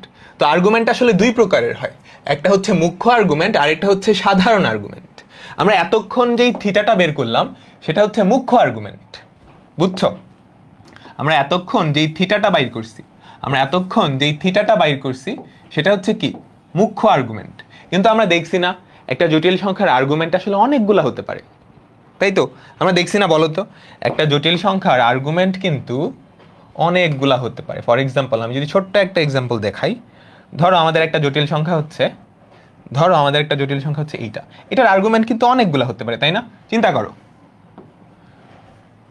এটা একটা আর্গুমেন্ট না এই জটিল সংখ্যার। আবার তুমি যদি এখান থেকে আরো 360 ডিগ্রি ঘুরে আসো, সেটাও তার একটা আর্গুমেন্ট। আবার তুমি যদি আরো 360 ডিগ্রি ঘুরে আসো, সেটাও একটা আর্গুমেন্ট না? অ্যান্টি ক্লকওয়াইজ ঘুরে আসছো। আবার তুমি যদি এইখান থেকে ক্লকওয়াইজ 360 ডিগ্রি ঘুরে আসো, বুঝছো? ক্লকওয়াইজ 360 ডিগ্রি বা 2π ঘুরে আসো, তাইলে কিন্তু এখানে আরেকটা আর্গুমেন্ট পাবা। ওগুলোকে বলা হয় সাধারণ আর্গুমেন্ট। একটা জটিল সংখ্যার মুখ্য আর্গুমেন্ট একটাই, কোনটা? এই যে এই সীমার মধ্যে যে আর্গুমেন্টটা থাকে সেটার ফর্মুলাই আমরা বের করলাম। কিন্তু একটা জটিল সংখ্যার সাধারণ আর্গুমেন্ট আসলে অনেকগুলা, তো মুখ্য আর্গুমেন্ট জানলে সাধারণ আর্গুমেন্ট বের করা আসলে খুবই সহজ। আমাদের যেই সাধারণ আর্গুমেন্ট বা জেনারেল আর্গুমেন্ট, এটা নর্মালি পরীক্ষায় কখনো বলে না, জাস্ট জেনে রাখো। সাধারণ আর্গুমেন্ট কি হবে?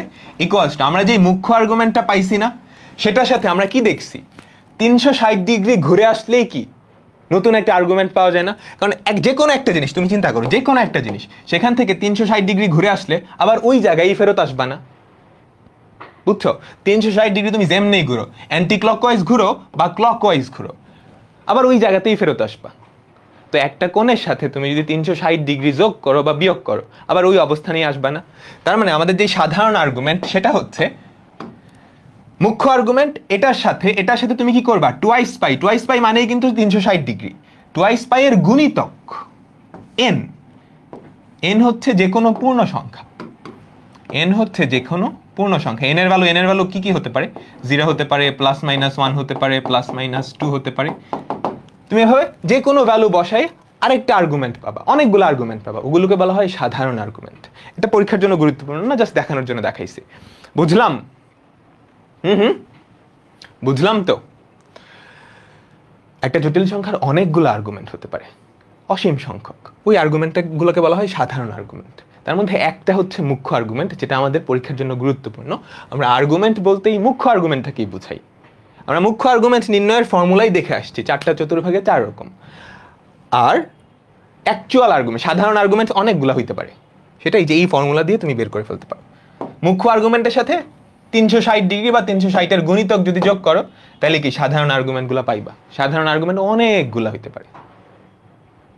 মডুলাস সেম থাকবে, সব জায়গায় মডুলাস সেম থাকবে।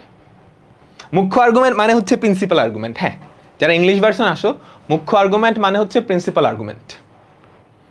ওকে, ঠিক আছে। তো আমরা এখন কি করব? অঙ্ক করব। দেখো, প্রশ্ন পড়ো, তুলো। নিম্নের জটিল সংখ্যাগুলোর মডুলাস ও আর্গুমেন্ট বাইর করো। উপরের জিনিস তো লেখার দরকার নাই, তুমি মডুলাস আর আর্গুমেন্ট বাইর করবা।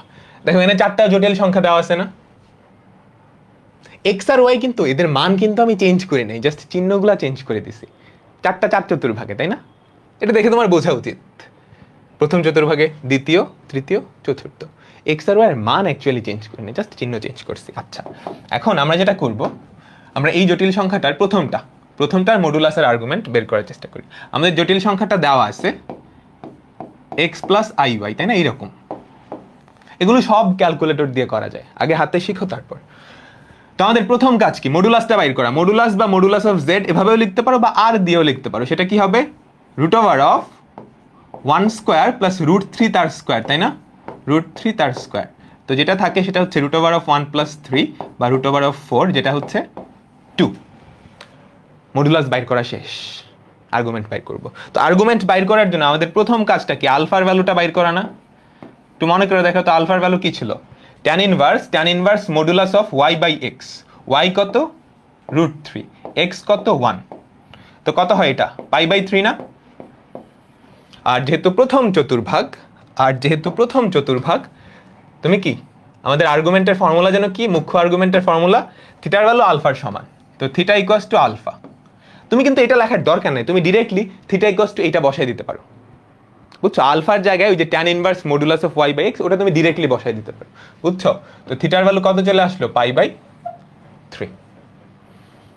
তুমি আলফার ভ্যালু না বের করলে হবে, ডিরেক্টলি থিটা আর আলফা সমান না, তো থিটা ইকুয়ালস টু আলফা লিখে দিবা। আলফার জায়গায় ওই tan inverse modulus of y by x.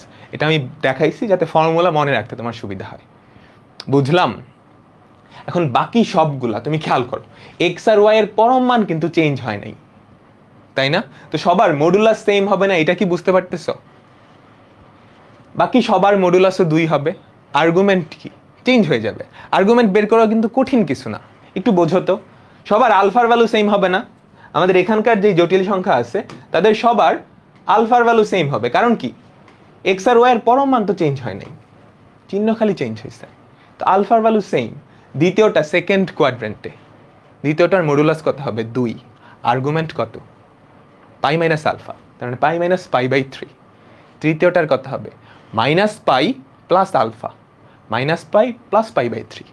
আর লাস্টেরটা কি হবে? Minus alpha. যারা বুঝে নাই আমি বুঝাচ্ছি, আমার বুঝে যাওয়ার কথা। আচ্ছা, এটা তুমি চাইলে দেখো, আমি যেহেতু প্রথম অঙ্ক একটু চিত্র আঁকায় দিই। একদম প্রথমটা আমি একটু চিত্র আঁকায় দিচ্ছি। চিত্র আঁকানো লাগবে না, বাট যেহেতু প্রথম অঙ্ক, তোমাদের বোঝানোর জন্য আমি একটু চিত্র আঁকায় দিই।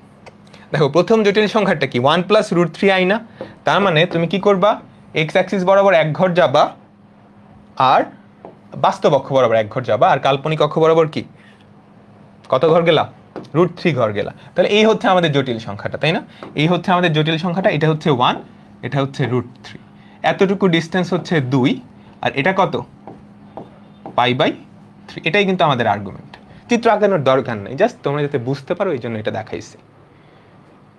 ওকে, ঠিক আছে। আচ্ছা, এবার এখানকার বাকি 4টা বের করা কিন্তু বাচ্চাদের কাজ।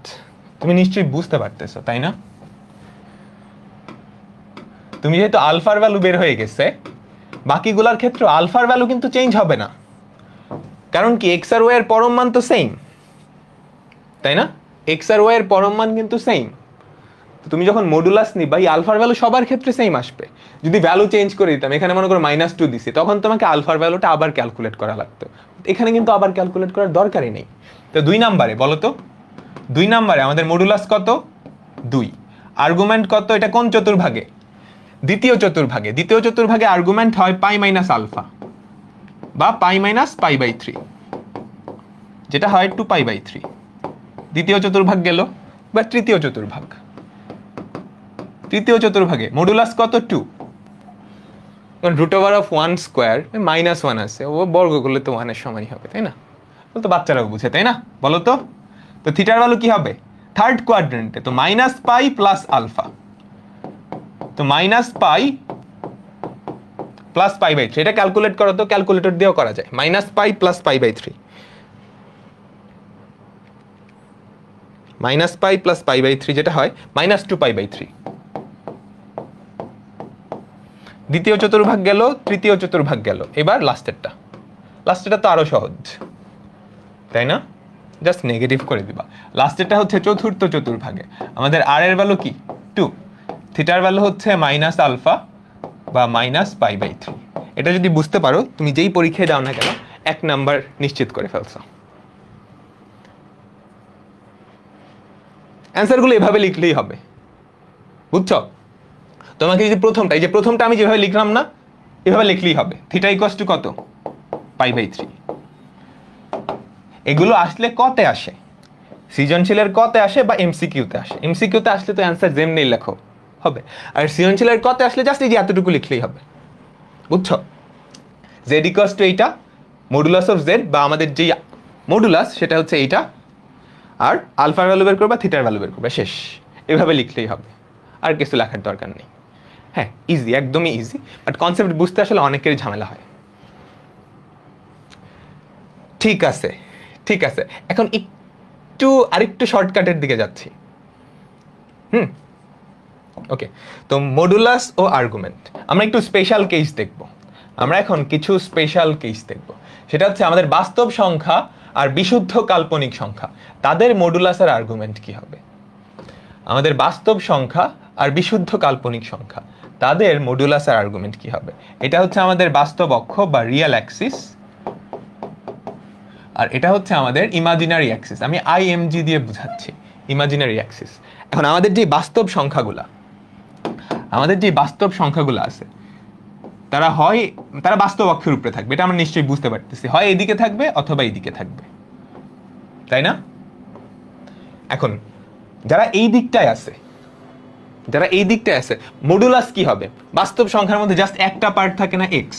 আই থাকার তো কোনো প্রশ্নই আসে না, যেহেতু বাস্তব, তাই না? তো এর মডুলাস কি হবে? তুমি জাস্ট এক্স এর পরম মানটা নিবা। ধরো একটা বাস্তব সংখ্যা ধরো হতে পারে 5, তাই না? এটা ধরো 6। তাদের মডুলাস কত? এটার মডুলাস 5, এটার মডুলাস 6। আর্গুমেন্ট কি হবে? যদি বাস্তব সংখ্যাটা ধনাত্মক হয়, তাহলে তার আর্গুমেন্ট কত? 0। কারণ সে কি? ধনাত্মক বাস্তব অক্ষের উপরে আছে, তার আর্গুমেন্ট তো 0ই হবে।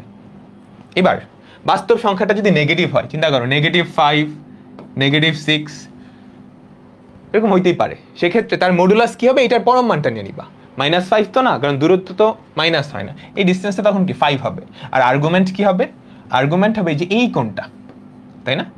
আমাদের আর্গুমেন্টটা হবে এই কোণটা। এই কোণটা কত? এই কোণটা হচ্ছে পাই।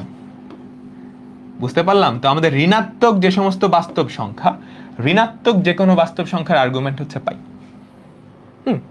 কমন সেন্স, একদমই কমন সেন্স, মাঝে মাঝে কাজে দেয়। এবার আসি বিশুদ্ধ কাল্পনিক সংখ্যা। বিশুদ্ধ কাল্পনিক সংখ্যাগুলো কই থাকে? আমাদের কাল্পনিক অক্ষের উপরে থাকে, তাই না? এখন সেগুলো যদি ধনাত্মক হয়, মানে সহগটা যদি ধনাত্মক হয়, জেড ইকুয়ালস টু, তারা দেখতে এরকম হবে, Z equals to i y. একটু নিচে লিখি, তারা দেখতে হবে Z equals to i y, তাই না? এখন ওয়াই যদি পজিটিভ হয়, তাহলে তারা উপরের দিকে থাকবে। নেগেটিভ হলে কি? নিচের দিকে থাকবে। তাদের মডুলাসের ভ্যালু কি হবে? তুমি ওয়াই এর পরম মানটা নিবা। ফর এক্সাম্পল, তুমি যদি 3i নাও, এখানটায় হবে, ওর মডুলাস কত? 3। এই দূরত্ব 3 হবে না? 2i নিলা, ওর মডুলাস কত? 2। আর্গুমেন্ট কি হবে? যদি উপরের দিকে হয়, তাহলে বুঝতে পারতেছো এই কোণটা হচ্ছে আমাদের তাদের আর্গুমেন্ট, তাই না? বিপিকুটা একটা কোণ হয়ে গেছে। এই যে এই কোণটা, এটা তার আর্গুমেন্ট। এটা কত? -π/2 না? π/2 না, ক্লকওয়াইজ যেহেতু।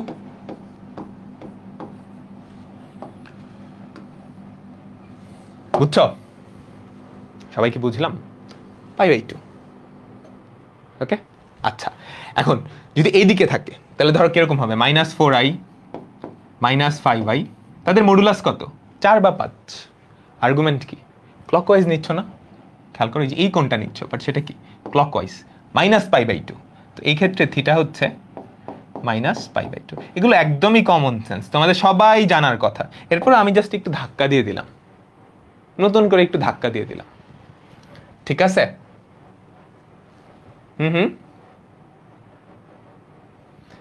আনরিয়েল নাম্বার আমাদের রিয়েল লাইফে কি কাজে লাগে? আরেকটু বড় হও তারপর বুঝবা, ঠিক আছে? ভার্সিটিতে ওঠো তারপর, এখন না। অনেক কিছুতেই কাজে লাগে রিয়েল লাইফে। যা যা দেখতেছো তোমাদের সামনে, ইলেকট্রিসিটি, এরপর তুমি ফোনে যে ভিডিও দেখতেছো, সব কিছুর মধ্যেই এই কমপ্লেক্স নাম্বার বা ইমাজিনারি নাম্বারের অ্যাপ্লিকেশন আছে। দেখো আমাদের যে বাস্তব সংখ্যা, তারা কি আমাদের রিয়েল অ্যাক্সিস বা বাস্তব অক্ষের উপরে থাকে, তাই না? এই যে এই অক্ষের উপরে থাকবে, তাদের মডুলাস ভ্যালু কি হবে? জাস্ট ওই বাস্তব সংখ্যার পরম মানটা নিবা। আর্গুমেন্ট কি হবে? বাস্তব সংখ্যাটা যদি ধনাত্মক হয় তাহলে সে এইখানটায় থাকবে না, এখানে আর্গুমেন্ট কত? 0। যদি নেগেটিভ হয় তাহলে সে এই সাইডে থাকবে, সে এই সাইডে থাকবে, তার আর্গুমেন্ট কত? পাই, কারণ এই যে এই কোণটা নিচ্ছ। আর যদি বিশুদ্ধ কাল্পনিক হয় তাহলে সে ওয়াই অক্ষের উপরে থাকবে, মানে কাল্পনিক অক্ষের উপরে থাকবে, তাই না? তার সহগটা যদি পজিটিভ হয়, ধনাত্মক হয়, উপরের দিকে থাকবে, তখন তার আর্গুমেন্ট কত? π/2, কারণ অ্যান্টি ক্লকওয়াইজ কি π/2 পরিমাণ যাচ্ছ। আর সে যদি নিচের দিকে থাকে তখন তার আর্গুমেন্ট কত? -π/2, ক্লকওয়াইজ যাচ্ছ। সবাই বুঝলাম? এবার খুবই ইম্পর্টেন্ট একটা কথা বললাম না, 0, এই বেচারা জ্ঞানজাম করবেই। 0-র মডুলাসের আর্গুমেন্ট কত বলো তো? 0-র মডুলাসের আর্গুমেন্ট কত? মডুলাস খুবই সহজ, 0-র মডুলাস 0, আর্গুমেন্ট কত? আর্গুমেন্ট কত? 0-র আর্গুমেন্ট 0 ডিগ্রি। 0-র আর্গুমেন্ট অসংজ্ঞায়িত, 0-র আর্গুমেন্ট বের করা যায় না, বুঝছো? 0-র আর্গুমেন্ট বের করা যায় না, অনির্ণয় বলতে পারো, অনির্ণয়, নির্ণয় করা যায় না, ঠিক আছে? এবার বলো তো, এই 4টা করো, করো সবাই করো, আমাকে করে দেখাও এই 4টা। আমি কিছু বলতেছি না, আমি জাস্ট চিত্র আঁকায় দিচ্ছি তোমাদের সুবিধার জন্য। তোমরা তাড়াতাড়ি এই কয়টার মডুলাসের আর্গুমেন্ট বের করো। মডুলাস তো সহজ, সবার মডুলাস কত? 5 না? সবার মডুলাস হচ্ছে 5। আর্গুমেন্ট কত হবে 4টার? 5 হচ্ছে এখানটায়, 5i হচ্ছে এখানটায়, -5 হচ্ছে এখানটায়, আর -5i হচ্ছে এখানটায়, ঠিক আছে? সবার মডুলাস 5। সবার মডুলাস কত? 5। সবার মডুলাস হচ্ছে 5। আর্গুমেন্ট চেঞ্জ হবে। প্রথমটার আর্গুমেন্ট কত? 0। প্রথমটার আর্গুমেন্ট হচ্ছে 0। এগুলো নর্মালি রিটেনে আসবে না একদমই। রিটেনে আসলে তুমি ফর্মুলাটা অ্যাপ্লাই করে দেখাবা আর কি, ফর্মুলাটা লিখে তারপর অ্যান্সারটা লিখবা।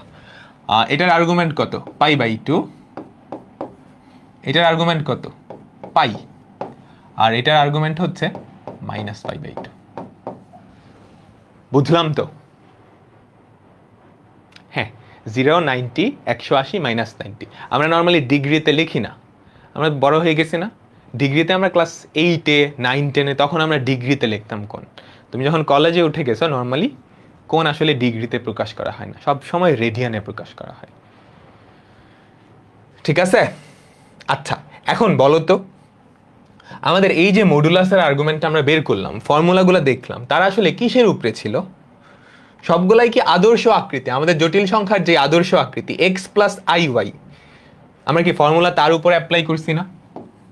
আমাদের যেই ফর্মুলাগুলো, মডুলাসের আর্গুমেন্ট নির্ণয়ের যেই ফর্মুলা, তারা কি এই আকৃতিতে ছিল না? এইটার উপরে আমরা ফর্মুলা অ্যাপ্লাই করছি কি? আকৃতিটা এইটা ধরে। এখন জটিল সংখ্যা যদি এই আকৃতিতে না দেওয়া থাকে তখন কি করবা? ধরো একটা জটিল সংখ্যা বিদঘুটে আকৃতিতে দেওয়া আছে, তোমার কাজ কি হবে? প্রথমত এটাকে সিম্পলিফাই করে এই আকৃতিতে নিয়ে আসা। শিখাইছি না গত ক্লাসে? লাস্ট টপিক কিন্তু এটা ছিল। তারপর ফর্মুলা অ্যাপ্লাই করবা, বুঝছো? একটা জটিল সংখ্যা যদি উদ্ভট আকৃতিতে দেওয়া থাকে, তোমার প্রথম কাজ হবে সেটাকে সিম্পলিফাই করে এই আকৃতিতে নিয়ে আসা, তারপর ফর্মুলা অ্যাপ্লাই করবা। সিম্পলিফাই করা শিখছো না বলো তো? আমাদের এই যে জটিল সংখ্যা, এটা তুমি z ধরে নাও। এখন এটাকে কেমনে যেন সিম্পলিফাই করে, আমাদের নিচের জটিল সংখ্যাটা ভাগাইতে হবে। কেমনে ভাগাবো বলো তো? আমাদের যে হর তার অনুবন্ধী দিয়ে উপরে আর নিচে গুণ করব।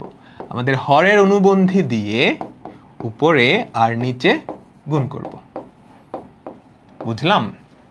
তো তুমি যদি গুণ করো তাহলে নিচে কি থাকে বলো তো? 2 square minus 3 square i square, আর উপরে যেটা থাকে সেটা হচ্ছে 5 দুগুণে 10, 5 দুগুণে 10 প্লাস 15i। এটা গত ক্লাসে মনে হয় করাইছিলাম তাই না? Minus 2i minus 3i square. তো নিচে কি থাকে বলো তো? 4 প্লাস 9 13, তাই না? 4 প্লাস 9 13, আর উপরে কি থাকে? 10 থেকে দেখো 3i স্কয়ার, আই স্কয়ারের ভ্যালু কিন্তু -1, তো যেটা থাকে 10 plus 13i, 10 plus 13i plus 3। তো আলটিমেটলি যেটা পরে থাকে আমাদের যেই জটিল সংখ্যাটা সেটা দাঁড়ায় z ইকুয়ালস টু, তুমি যদি 13 দিয়ে ভাগ করো, উপরে কি 13 প্লাস 13i না, আর নিচে হচ্ছে 13, 1 প্লাস i। আমাদের প্রথম স্টেপ শেষ। আমরা কি করছি? আমাদের জটিল সংখ্যাটাকে আদর্শ আকৃতিতে নিয়ে আসছি। এরপরের কাজ তো খুবই সহজ, তুমি জাস্ট ফর্মুলাটা অ্যাপ্লাই করে দিবা, ঠিক আছে? তো এই জটিল সংখ্যাটার মডুলাস কি হবে? √x² প্লাস y² বা √2। আর্গুমেন্ট কি হবে? এটা প্রথম চতুর্ভাগে। তো থিটা ইকুয়ালস টু কি আলফা না, বা থিটা ইকুয়ালস টু আলফার ভ্যালুটা তুমি সরাসরি লিখতে পারো tan ইনভার্স মডুলাস অফ 1/1 বা π/4। বুঝতে পারলাম সবাই? 45 বা π/4, ঠিক আছে? তো এটা করো, এটা করো সবাই।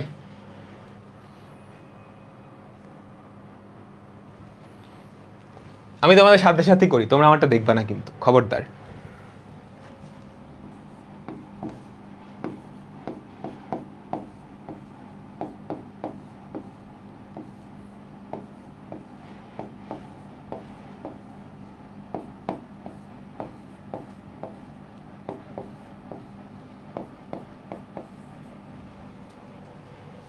পারছো না বলো?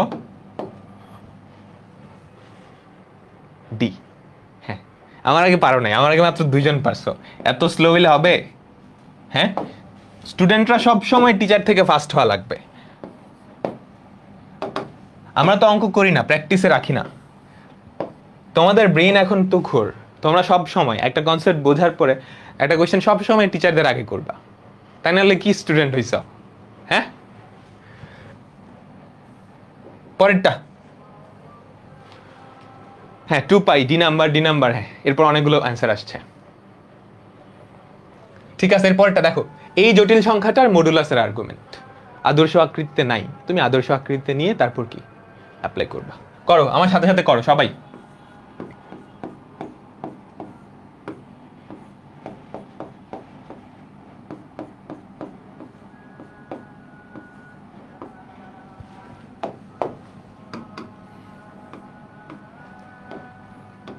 এগুলো নিশ্চয়ই বোঝানোর কিছু নাই এখন, তাই না? আমি যেহেতু অলরেডি বুঝাই দিছি সবকিছু, এগুলো কি আর বোঝানোর কিছু আছে? জাস্ট সলভ করবা এখন, এখন ধরে ধরে জাস্ট সলভ করবা।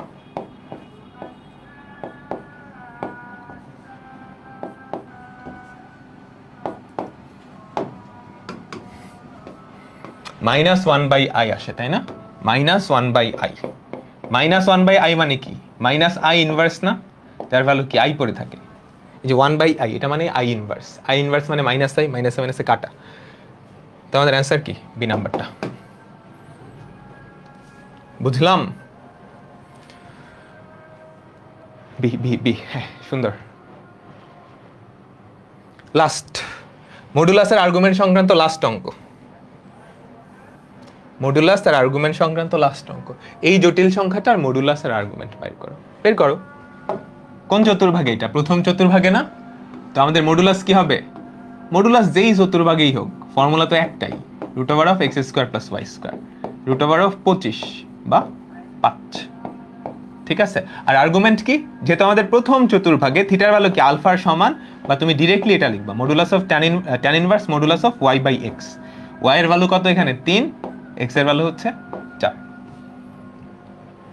5 আর tan ইনভার্স 3/4। আচ্ছা এখানে দুইটা অপশনেই আনসার চলে আসছে, টাইপিং মিস্টেক হয়েছে, বুঝছো? এটা আর এটা দুইটা অপশনেই আনসার চলে আসছে, টাইপিং মিস্টেক হয়েছে। ওকে, তো এর মাধ্যমে আমাদের মডুলাস আর আর্গুমেন্ট এই টপিকটা শেষ। হ্যাঁ, এ আর সি আসলে সেম, টাইপিং মিস্টেক হয়েছে।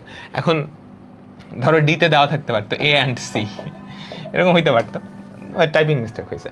তো মডুলাস আর আর্গুমেন্ট শেষ হলেও এই টপিকটা আমাদের সামনে যতগুলা টপিক আছে সবগুলাতেই কাজে লাগবে, ঠিক আছে?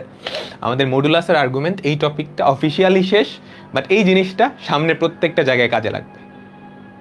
ওকে, আচ্ছা এখন আমরা পরবর্তী টপিকে যাচ্ছি, জটিল সংখ্যার প্রকাশ।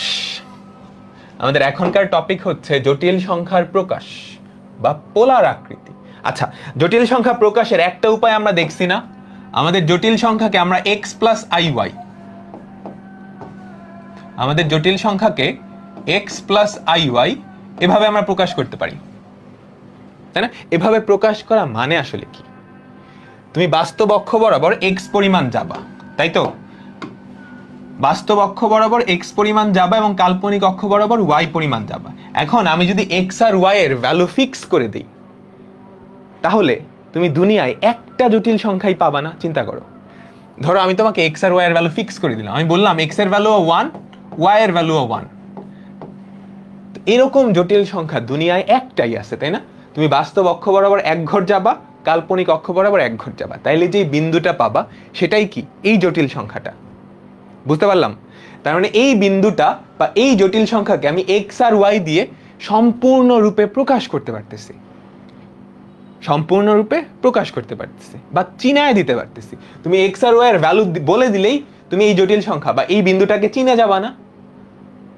তোমার বন্ধু ধরো এখানে দাঁড়ায় আছে, তুমি বললা বাস্তব অক্ষ বরাবর এক ঘর যা, কাল্পনিক অক্ষ বরাবর এক ঘর যা, তাহলে আমার বন্ধুটাকে পাবি। তুমি চিনায় দিছো না ওই বিন্দুর স্থানাঙ্কটাকে বা ওই জটিল সংখ্যাটাকে? এখন অন্য কোনো ভাবে আমি কি এই বিন্দুটাকে চিনাইতে পারি? অন্য কোনো ভাবে আমি কি এই বিন্দুটাকে চিনাইতে পারি? হ্যাঁ, আমি কি বলতে পারি? আমি কি বলতে পারি? মূল বিন্দু থেকে আমি আর দূরত্বে যাব, মূল বিন্দু থেকে আমি আর দূরত্বে যাব। এখন মূল বিন্দু থেকে আর দূরত্বে তো যে কোনো দিকেই যাওয়া যায়, মূল বিন্দু থেকে আর দূরত্বে এদিকে যাওয়া যায়, এদিকে যাওয়া যায়, এদিকে যাওয়া যায়, এদিকে যাওয়া যায়। আমি বললাম ধনাত্মক বাস্তব অক্ষের সাথে থিটা কোণে যাব, মূল বিন্দু থেকে ধনাত্মক বাস্তব অক্ষের দিকে থিটা কোণ করে আমি যাব। কতটুকু যাব? আর পরিমাণ যাব, তাইলে এই বিন্দুটাতে গিয়ে পৌঁছাবো। তার মানে এই যে আর আর থিটা এই দুইটা জিনিসের মাধ্যমেও তুমি এই বিন্দুটাকে চিনায় দিতে পারো না। বুঝছো আমার কথা? ধরো তুমি এখানে দাঁড়ায় আছো, তোমার একটা বন্ধু এখানে দাঁড়ায় আছে, তুমি তোমার বন্ধুর অবস্থান চিনায় দেওয়ার জন্য, নির্দিষ্টভাবে প্রকাশ করার জন্য তুমি কি বলতে পারো? বাস্তব অক্ষ বরাবর এক ঘর যা বা x ঘর যা, কাল্পনিক অক্ষ বরাবর y ঘর যা, তাহলে তুই এই বিন্দুটায় পৌঁছায় যাবি, আমার বন্ধুর অবস্থায় পৌঁছে যাবি। তুমি এটা বলতে পারো। আবার তুমি অন্যভাবেও কিন্তু এটা বলতে পারো যে আমি যেখানে দাঁড়ায় আছি এখান থেকে সরাসরি আর দূরত্বে যাবি বাস্তব অক্ষের সাথে, ধনাত্মক বাস্তব অক্ষের সাথে থিটা কোণ করে। তার মানে এই আর আর থিটার মাধ্যমে একটা জটিল সংখ্যাকে সম্পূর্ণভাবে তুমি প্রকাশ করতে পারো। বুঝলাম তো? এটা বুঝছো? আর আর থিটার মাধ্যমেও কি আমরা একটা জটিল সংখ্যাকে সম্পূর্ণভাবে প্রকাশ করতে পারো। এখন তো আর আর থিটা আর এক্স আর ওয়াই তাদের মধ্যে অবশ্যই সম্পর্ক আছে, কারণ কি ওরা একটা জটিল সংখ্যার বিভিন্ন প্রকাশ, এই তোমাদের বিভিন্ন নামে ডাকে না, তাই তো? ওই একই জিনিসের দুটো আলাদা নাম, তার মানে তাদের মধ্যে অবশ্যই একটা সম্পর্ক আছে। সম্পর্ক খুব ইজিলি বোঝা যায়। তুমি যদি এই সমকোণী ত্রিভুজটাই চিন্তা করো, এখানে এক্স এর ভ্যালু কি আর কস থিটা সমান না? বলো তো। আর ওয়াই এর ভ্যালু কি? আর সাইন থিটার সমান। ভেক্টরে পড়ে আসছো, সরল রেখায় পড়ে আসছো, তাই না? তার মানে আমি এক্স আর ওয়াই কে আর আর থিটা দিয়ে প্রকাশ করলাম। এখন এক্স আর ওয়াই কে তুমি যদি আর আর থিটা দিয়ে এখানে প্রকাশ করো, তাহলে দেখো তো আমাদের জটিল সংখ্যা কেমন দাঁড়াচ্ছে। এক্স এর জায়গায় হচ্ছে আর কস থিটা প্লাস ওয়াই এর জায়গায় হচ্ছে আর সাইন থিটা। তুমি দুইটা থেকে যদি আর কমন নাও, আর কমন নিলে কি থাকে? কস theta plus i sine theta. এই যে দেখো জটিল সংখ্যাকে আমি আরেকটা আকৃতিতে প্রকাশ করে ফেলছি। প্রথমটায় অজানা রাশি কারা ছিল? এক্স আর ওয়াই। তুমি এক্স আর ওয়াই জানলেই একটা জটিল সংখ্যা নির্দিষ্ট হয়ে যেত। পরেরটায় অজানা রাশি কারা, আর আর থিটা, আর আর থিটা, আর আর থিটা জানলেই একটা জটিল সংখ্যা নির্দেশ হয়ে যাবে। তো এটা হচ্ছে জটিল সংখ্যার আরেকটা প্রকাশ। এটাকে বলা হয় জটিল সংখ্যার পোলার আকৃতি। এটাকে বলা হয় জটিল সংখ্যার পোলার আকৃতি। কথাটা বুঝছি? এটা হচ্ছে নর্মাল প্রকাশ, এটাকে আয়তাকার আকৃতি বা কার্তেশীয় আকৃতি বলে। আর এটা হচ্ছে ওই একই জটিল সংখ্যার পোলার আকৃতি। এখানে অজানা রাশি কারা কারা, এক্স আর ওয়াই। এখানে অজানা রাশি কি, আর আর থিটা, আর আর থিটা। আর এর পরিচয় কি, মডুলাস। থিটার পরিচয় কি, আর্গুমেন্ট। বুঝতে পারলাম? তো দেখো এখানে অজানা রাশি হচ্ছে আর আর থিটা। তো তুমি এভাবে না লিখে এই আকৃতিটাকে আর অ্যাঙ্গেল দিয়ে থিটা এভাবেও লিখতে পারো, কারণ কজ আর সাইন ওরা ফিক্সড, ওরা এই আকৃতিতে ফিক্সড থাকবে, চেঞ্জ হবে শুধু আর আর থিটা। তো জটিল সংখ্যার পোলার আকৃতি তুমি চাইলে এইভাবেও প্রকাশ করতে পারো। বুঝছি? তো জটিল সংখ্যার পোলার আকৃতিকে এই দুইভাবে আমরা প্রকাশ করতে পারি, যেখানে আর হচ্ছে মডুলাস, থিটা হচ্ছে আর্গুমেন্ট। এই বুঝলাম সবাই? বলো তো, বলো তো, বলো তো সবাই কি বুঝলাম? একটা জটিল সংখ্যার পোলার আকৃতি আর কার্তেশীয় আকৃতি, এই দুইটা আসলে একই জিনিসের দুইটা প্রকাশ। কার্তেশীয় আকৃতিতে এক্স আর ওয়াই থাকে, পোলার আকৃতি কি, আর আর থিটা। আর এর পরিচয় মডুলাস আর থিটার পরিচয় আর্গুমেন্ট। বুঝাতে পারলাম? তো একটা জটিল সংখ্যার মডুলাস আর আর্গুমেন্ট জানলে কি তুমি জটিল সংখ্যাটা জানো। নিচের লেখাটা বুঝো নাই? আচ্ছা এটা বুঝো নাই, আমি বলতেছি, আবার বলতেছি। এটা হচ্ছে কোণ চিহ্ন। এই চিহ্নটাকে বলা হয় কোণ। দেখো এই যে পোলার আকৃতি, এখানে অজানা রাশি কারা কারা। এই যে পোলার আকৃতি, এখানে অজানা রাশি কিন্তু জাস্ট দুইটা, আর আর থিটা। বাকিগুলা স্কেলেটন, মানে বাকিগুলা হচ্ছে ফর্মুলার জিনিস।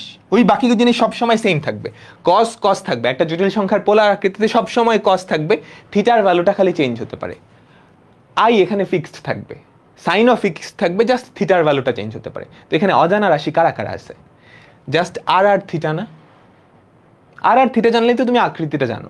তো ওই বাকি জিনিসগুলো আসলে অপ্রয়োজনীয়, ওগুলো আমরা জানি। আর থিটা এইভাবে লেখা হয়। এটাকেই তুমি ভাঙায় কি লিখতে পারবা, আর কস থিটা আর সাইন থিটা। বুঝছো? এই যে ফর এক্সাম্পল আমরা একটা জটিল সংখ্যাকে এক্স প্লাস আই ওয়াই এভাবে লিখি না? আমি কিন্তু প্রথম ক্লাসে দেখাইছি। এটাকে এভাবে না লিখে এক্স কমা ওয়াই লিখলেও হয়, কারণ এক্স প্লাস আই ওয়াই ফরম্যাটটা তো আমি জানি। আমাদের অজানা রাশি হচ্ছে জাস্ট এক্স আর ওয়াই। তো এক্স আর ওয়াই জানলেই তুমি এটাকে এই ফরম্যাটে খুব ইজিলি লিখতে পারবা। আর আর থিটা জানলেই তুমি এটাকে এই ফরম্যাটে লিখতে পারবা। বুঝছো? অপ্রয়োজনীয় জিনিস যেহেতু ওগুলা আমি মাথায় রেখে অযথা মানে প্যারা নিচ্ছি না আর কি। এই বুঝলাম এবার? লাস্ট লাইনটা আসলে কিচ্ছু না, আগেরটারই একটু অন্য রূপ। দেখো এখানে অজানা রাশি হচ্ছে আর আর থিটা। আর আর থিটা জানলেই হয়, এজন্য আমরা একটা জটিল সংখ্যাকে আর আর থিটা দিয়ে প্রকাশ করতে পারি, কারণ এই দুইটাই তো অজানা রাশি।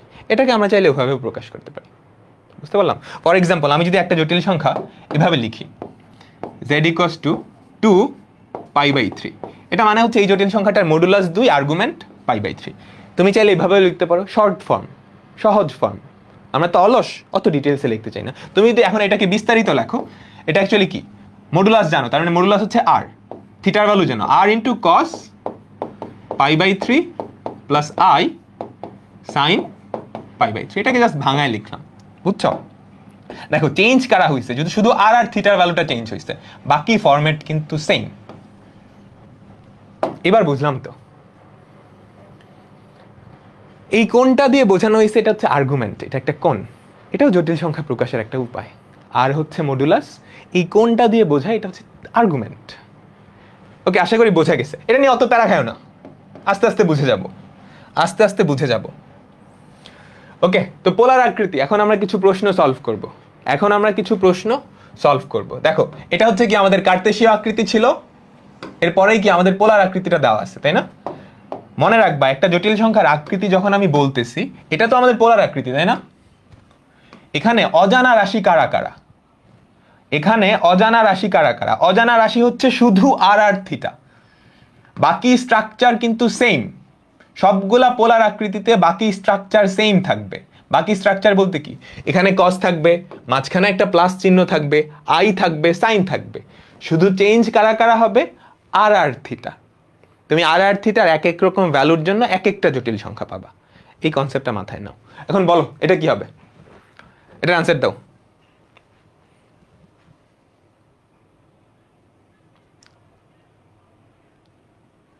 ছুটি দেবো একটু পরেই, একটু পরেই।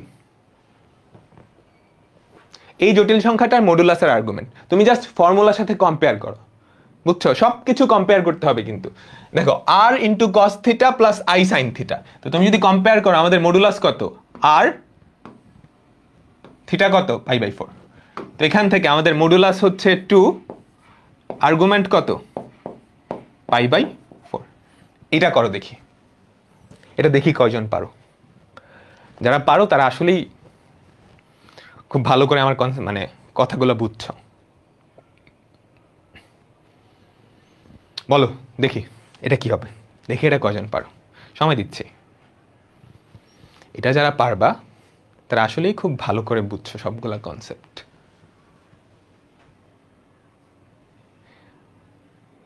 চারজন অ্যান্সার করছো,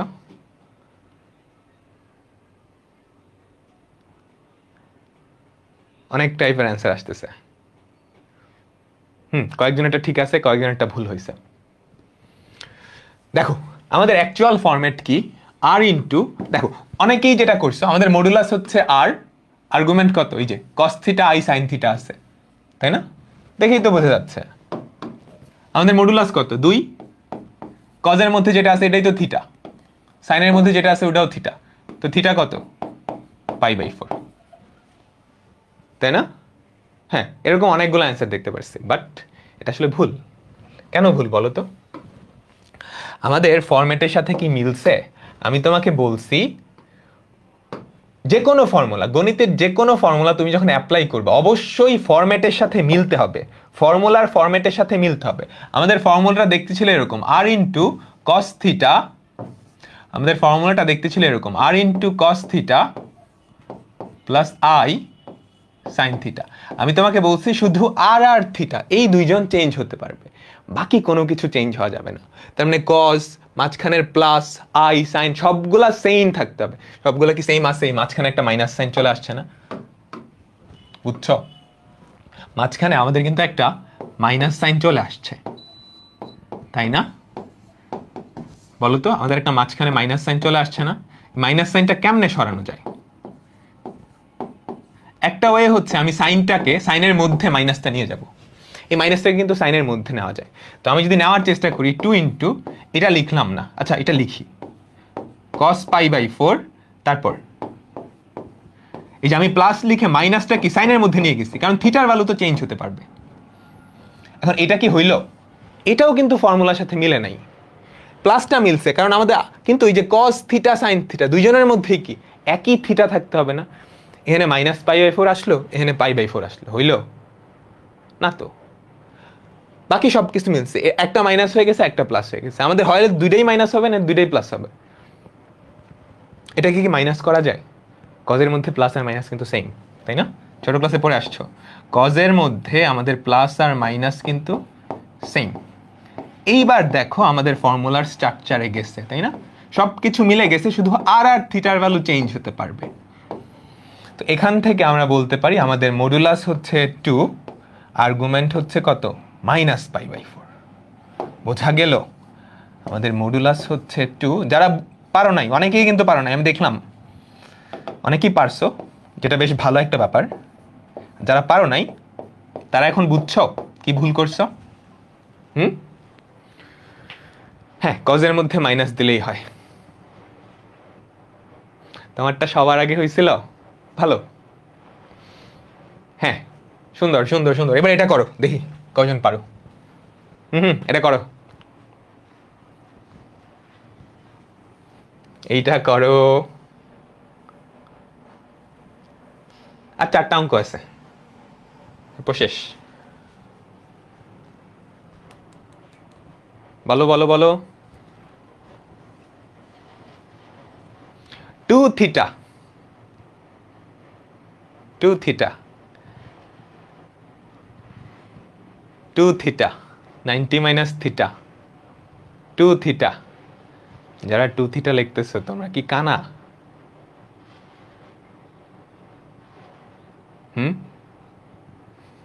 ফর্মুলার ফরম্যাটটা খেয়াল করবে না? তুমি একটু ফর্মুলার ফরম্যাটটা খেয়াল করো তো, আমাদের ফর্মুলার ফরম্যাট কি ছিল? আমি জানি তোমরা এগুলো ভুল করবে, এই জন্যই তো দিছি। এটা ছিল না ফর্মুলার ফরম্যাট, সাইন আর কস যে উল্টায় দিছি, এটা খেয়াল আছে? হ্যাঁ, হইলো না তো, মিলছে? আই এর সাথে কি সাইন আছে না, আই এর সাথে আমাদের এখানে কি কস হয়ে গেছে, মিললো না তো? তো এই কসটারে সাইন বানাইতে হবে, এই সাইনটারে কস বানাইতে হবে, এবং তাদের মাঝখানে সেম কোণ আনতে হবে। তো কেমনে আনা যায় বলো তো, বলো তো, বলো তো? প্রথম যেই সাইন, এটাকে আমরা লিখতে পারি cos π/2 মাইনাস থিটা, তারপর প্লাস আই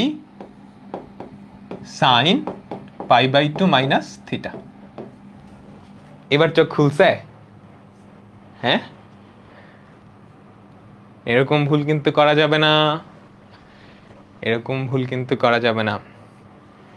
তো আমাদের মডুলাস কত বলো? আমাদের মডুলাস হচ্ছে 2, আর্গুমেন্ট কত? আর্গুমেন্ট হচ্ছে π/2 মাইনাস থিটা। ঠিক আছে, আচ্ছা, তো আমরা পোলার আকৃতি দেখে ফেলছি, তাই না? পোলার আকৃতি দেখে ফেলছি। হ্যাঁ, যাদেরটা হয়েছে খুবই ভালো, খুবই ভালো। যাদেরটা হয় নাই মনোযোগ দিতে হবে, মনোযোগ কই থাকে? হ্যাঁ, আচ্ছা, এখন একটা জটিল সংখ্যার পোলার আকৃতিতে তোমাকে যদি প্রকাশ করতে বলে, একটা জটিল সংখ্যাকে তোমাকে যদি বলে পোলার আকৃতিতে প্রকাশ করতে, তুমি কি করবা? তার মডুলাসের আর্গুমেন্ট বের করবা, তাইলেই কাজ শেষ না? তাই না? একটা জটিল সংখ্যার পোলার আকৃতিতে, একটা জটিল সংখ্যার পোলার আকৃতিতে অজানা রাশি কারা বলো তো? একটা জটিল সংখ্যার পোলার আকৃতিতে অজানা রাশি হচ্ছে আর থিটা। আর থিটার পরিচয় কি? মডুলাসের আর্গুমেন্ট না? তো তোমাকে একটা জটিল সংখ্যাকে যদি পোলার আকৃতিতে প্রকাশ করতে বলে, তোমার কাজ কি? ওর মডুলাসের আর্গুমেন্ট বের করা, দ্যাটস ইট। প্রথমটা দেখো, এগুলো কতে আসে, কিন্তু এগুলো কতে আসে খেয়াল করো। এটা হচ্ছে আমাদের জটিল সংখ্যাটা z, এটার মডুলাস কত? আমাদের মডুলাস অফ z বা r সেটা হচ্ছে √1 + 3, এটা হচ্ছে 2। আর্গুমেন্ট কি হবে? কোন কোয়াড্রেন্টে? এটা দ্বিতীয় চতুর্ভাগে বা সেকেন্ড কোয়াড্রেন্টে। সেকেন্ড কোয়াড্রেন্টে আর্গুমেন্ট কি হয়? পাই মাইনাস আলফা। পাই মাইনাস আলফা, আলফার ভ্যালু কি ছিল? tan inverse modulus of y/x, তাই না? বুঝছো, আমি আলফার ভ্যালুটা ডিরেক্ট বসাই দিছি কিন্তু এখানে। সেকেন্ড কোয়াড্রেন্টে আর্গুমেন্ট হচ্ছে পাই মাইনাস আলফা, যে পাই মাইনাস আলফা, তো পাই মাইনাস π/3, যেটা হচ্ছে 2π/3। আর থিটা ভ্যালু বের করা শেষ। এবার জাস্ট তুমি কি এই ফরম্যাটে আর থিটার ভ্যালু বসাই দিবে। আমাদের আর এর ভ্যালু হচ্ছে 2, r into cos 2π/3 plus i sin 2π/3। এভাবে লিখলেই হবে, আবার সিম্পলিফাই করতে যাও না। এই যে cos 2π/3 এর ভ্যালু যদি বসায় দাও, তাহলে দেখবে এই জিনিসটা চলে আসছে -1। sin 2π/3 এর ভ্যালু বসালে দেখবে এটা চলে আসছে। ওটা লেখার দরকার নেই, ওটা তো আসলে আবার সেম আকৃতিতেই ব্যাক করবে। তুমি জাস্ট এতটুকু লিখে দিলেই হবে। তো একটা জটিল সংখ্যাকে তোমাকে যদি পোলার আকৃতিতে প্রকাশ করতে বলে, তার মানে তোমাকে কি বের করতে বলছে? তার মডুলাস আর আর্গুমেন্ট। মডুলাসটা বাইর করবা, আর্গুমেন্টটা বাইর করবা, আর থিটার ভ্যালু এখানটায় বসাই দিবা, দ্যাটস ইট। পরেরটা করো, এই পরেরটা করো, এটা আমি করে দিব না।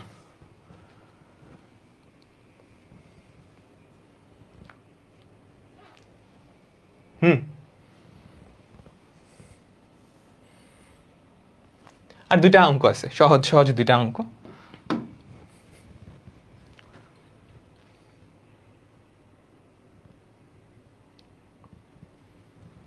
তোমাদের হোমওয়ার্ক কি দিব? আমি তো সব অঙ্ক করাই দিছি বইয়ের, বুঝতেছি না হোমওয়ার্ক কি দেওয়া যায়। আবার একটু ভাইয়া থিটাটা, ও এই থিটা, আচ্ছা বলতেছি খেয়াল করো খেয়াল করো, আমি ডিরেক্টলি লিখে দিছি। দেখো, এটা আমাদের সেকেন্ড কোয়াড্রেন্টে না? সেকেন্ড কোয়াড্রেন্টে থিটার ভ্যালু কি ছিল একটু মনে করে দেখো, পাই মাইনাস আলফা না? সেকেন্ড কোয়াড্রেন্টে আমাদের থিটার ভ্যালু কি পাই মাইনাস আলফা ছিল না? আলফার পরিচয়টা কি ছিল? আমাদের যে আলফাটা ছিল সেটাই কি tan inverse modulus of y/x না? ওই জিনিসটা আমি ডিরেক্ট এখানে বসাইছি, যে পাই মাইনাস আলফা। এবার বুঝছো, এক লাইন স্কিপ করছি। তোমরা যখন বড় হবা আর একটু এক্সপার্ট হবা, তখন তোমরাও স্কিপ করতে পারবা, বুঝছো তো? ওই ফর্মুলাটা আমি ডিরেক্ট লিখে দিছি। 2,5π/6। আচ্ছা, মডুলাসের আর্গুমেন্ট বের করতে পারলেই হয়, মডুলাসের আর্গুমেন্ট বের করতে পারলেই হয়। ঠিক আছে, তাহলে এটার আমি করে দিচ্ছি না, কিন্তু এটা বাসায় করে নিবা, এটা বাসায় করে নিবা। পরের অঙ্কে যাচ্ছি।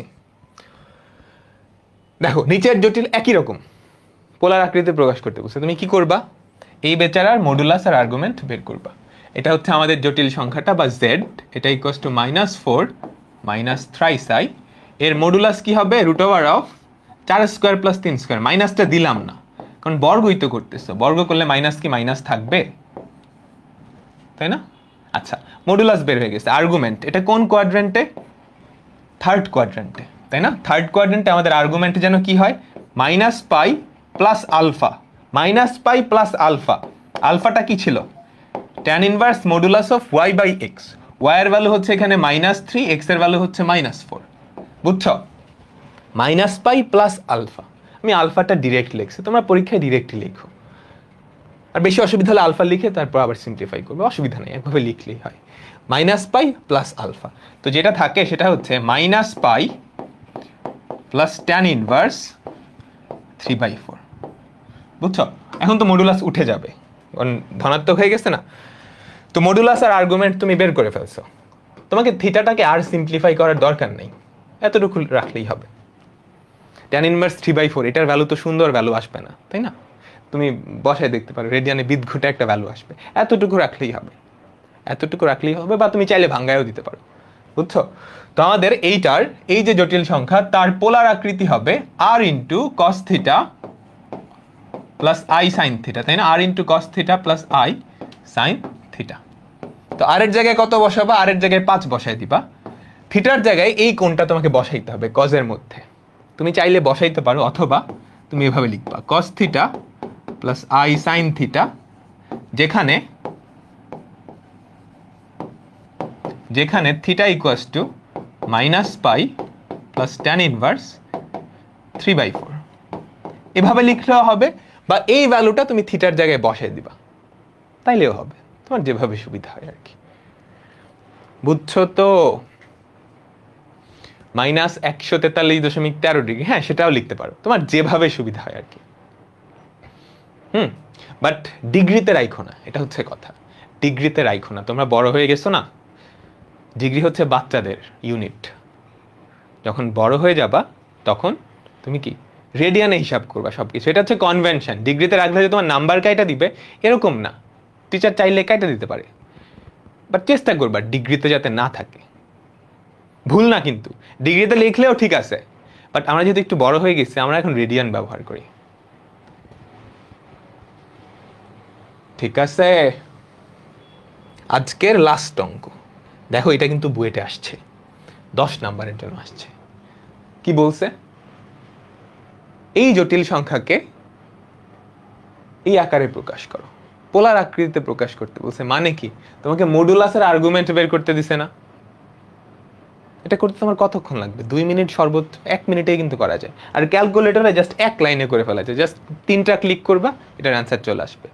পরে ক্যালকুলেটর দিয়ে কেমনে করবো পরে, হ্যাঁ আপাতত শিখো। দেখো এইটাকে এই আকৃতিতে প্রকাশ করো, পারবা না? তোমাকে বেসিক্যালি কি করতে হবে?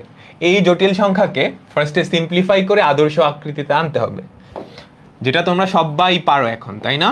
বলো, এই জটিল সংখ্যাটাকে তুমি যদি সিম্পলিফাই করে আদর্শ আকৃতিতে আনো, তারপর মডুলাসের আর্গুমেন্ট বের করবা, আর থিটার ভ্যালু কি এখানটায় বসাই দিবা, কাজ শেষ।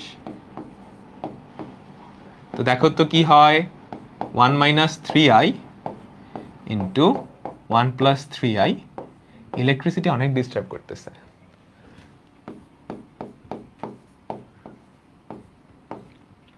1 + 3i। দেখো তাহলে কি হয়, নিচে হচ্ছে 1 - 3² তাই না? আর উপরে হচ্ছে 1 + 3i + 2i + 6i²। তাহলে আমাদের নিচে কত পড়ে থাকে? নিচে হচ্ছে 10, আর উপরে থাকে 1 - 6, যে 6i²। i² ভ্যালু -1, -6 হয়ে যাবে না? 1 - 6 যেটা হয় -5 + 5i। এখন তুমি জাস্ট 10টাকে 2টার নিচে নিয়ে যাও, তাহলে আমাদের z যেটা দাঁড়ায় সেটা হচ্ছে -12 প্লাস i ইন্টু হাফ বা ½ i, যেটা লিখো আর কি। আদর্শ আকৃতিতে নেওয়া শেষ। এখন তুমি মডুলাস আর আর্গুমেন্ট বাইর করো। আমাদের মডুলাস কি হবে? Root over of half square plus half square, minus half দিতে পারো, এখানে স্কোয়ারই তো করবা। তো রুট ওভার অফ 1/4 প্লাস 1/4, যেটা হয় কত? রুট ওভার অফ হাফ বা 1/√2। থিটার ভ্যালু কি হবে? এটা কোন কোয়াড্রেন্টে বলো তো? এটা আমাদের দ্বিতীয় চতুর্ভাগে। দ্বিতীয় চতুর্ভাগে হলে থিটার ভ্যালু কি হয়? পাই মাইনাস আলফা, তাই না? তো pi minus tan inverse modulus of y by x, modulus of y by x, half by minus half. তো যেটা থাকে সেটা হচ্ছে পাই মাইনাস ট্যান ইনভার্স 1, যেটা হয় পাই মাইনাস পাই/4। তোমাদের এত বিস্তারিত লেখার দরকার নেই আসলে, আস্তে আস্তে বড় হও, সহজে সহজে করতে পারবা। তো আর আর থিটার ভ্যালু পাইছো, এবার জাস্ট এই জিনিসটা ওখানে বসায় দিবা। তো আমাদের জেড বা এই জটিল সংখ্যা ইকুয়ালস টু আর, আর এর ভ্যালু হচ্ছে 1/√2 cos 3π/4, দাঁড়াও cos 3π/4 প্লাস আই sin 3π/4। আজকের পর্বটা খুবই ইম্পর্টেন্ট ছিল, এখান থেকে প্রশ্ন আসবে।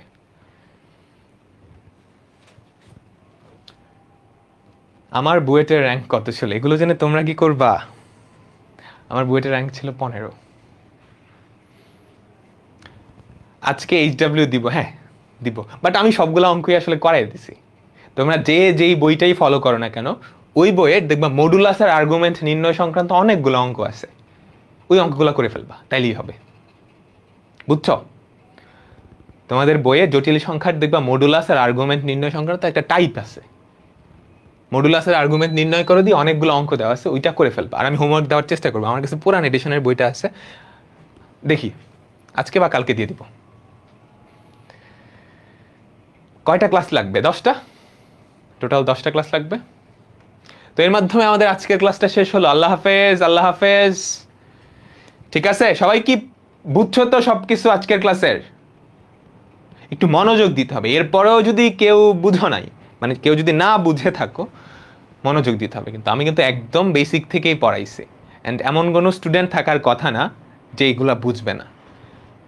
ঠিক আছে, তুমি যদি না বুঝে থাকো, তুমি মনোযোগ দাও নাই, মনোযোগটা একটু ভালো করে দিও, তাইলেই হবে।